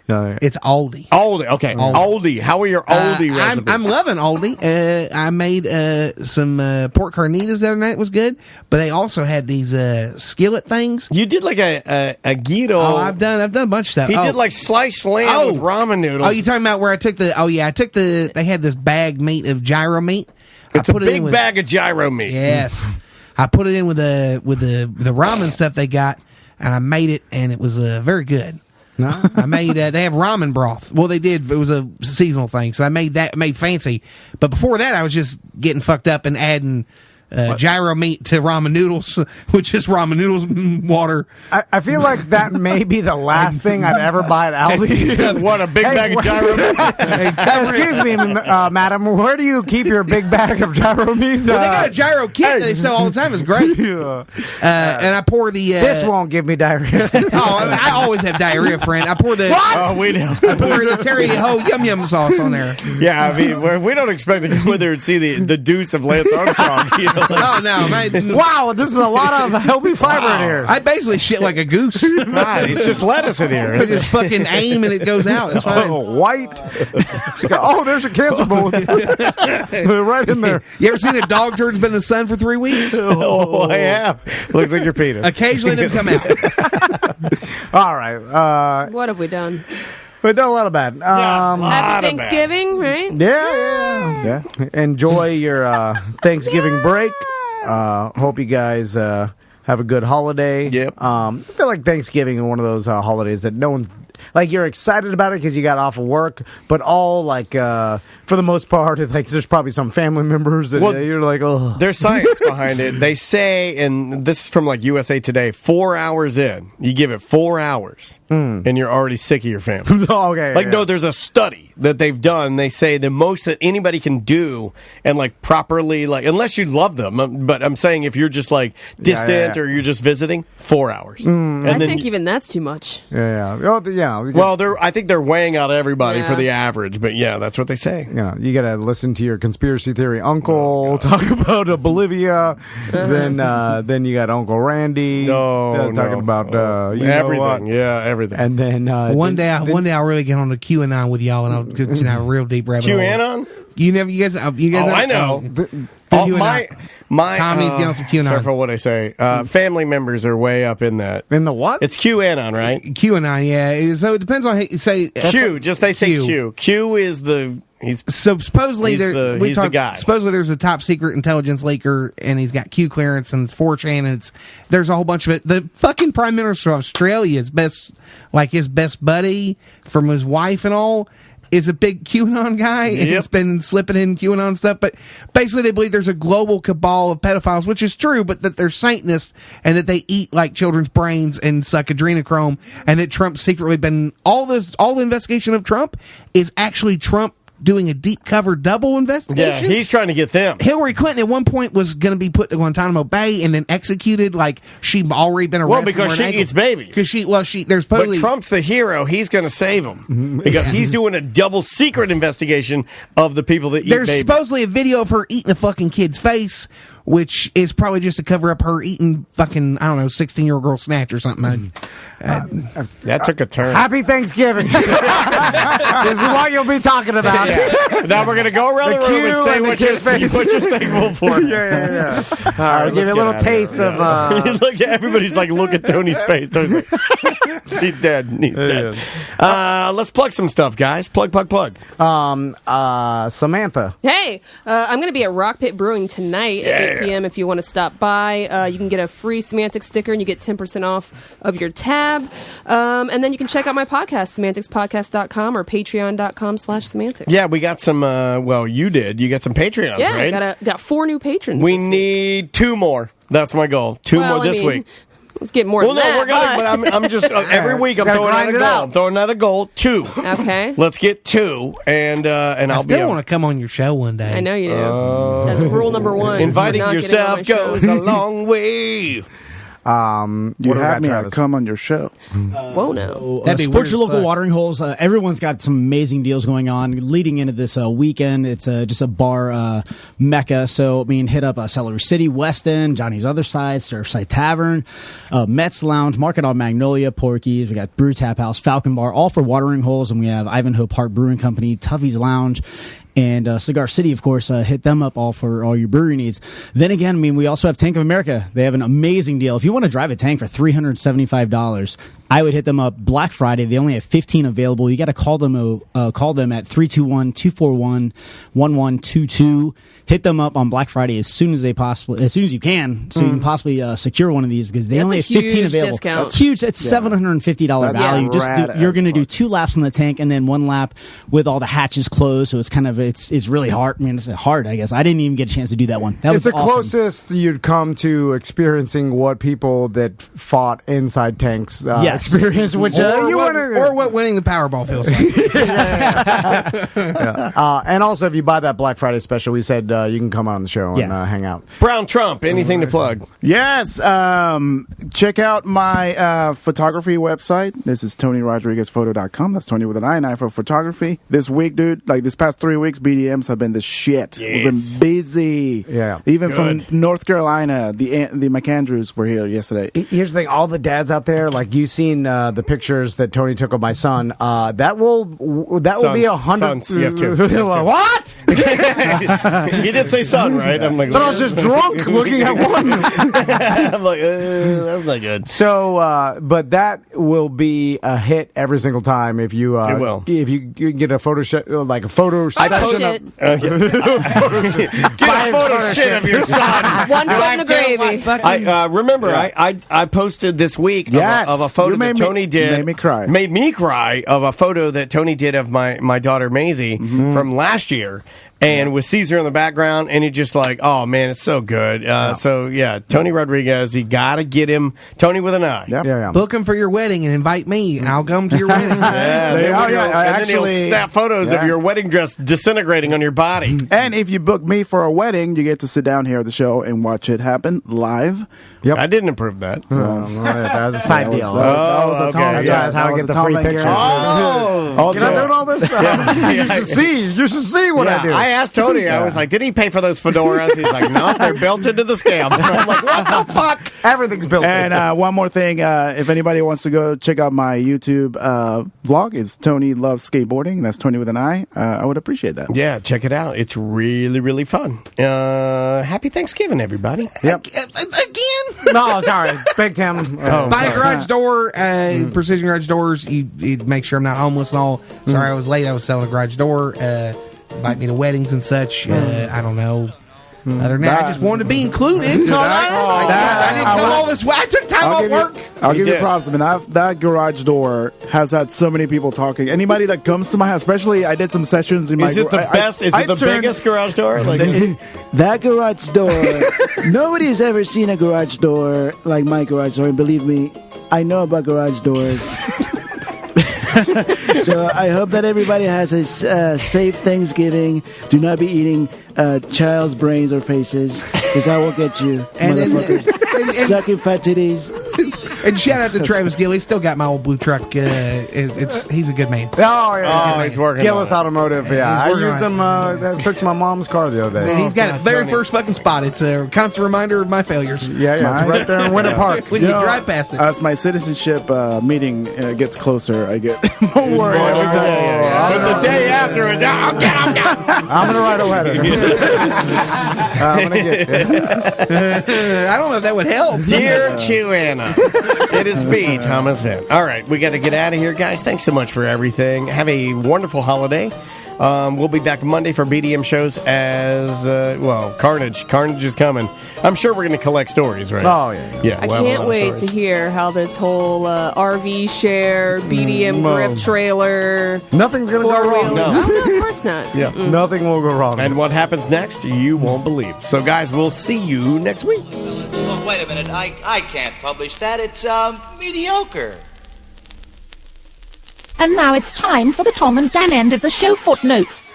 Today you heard music from Star Parks.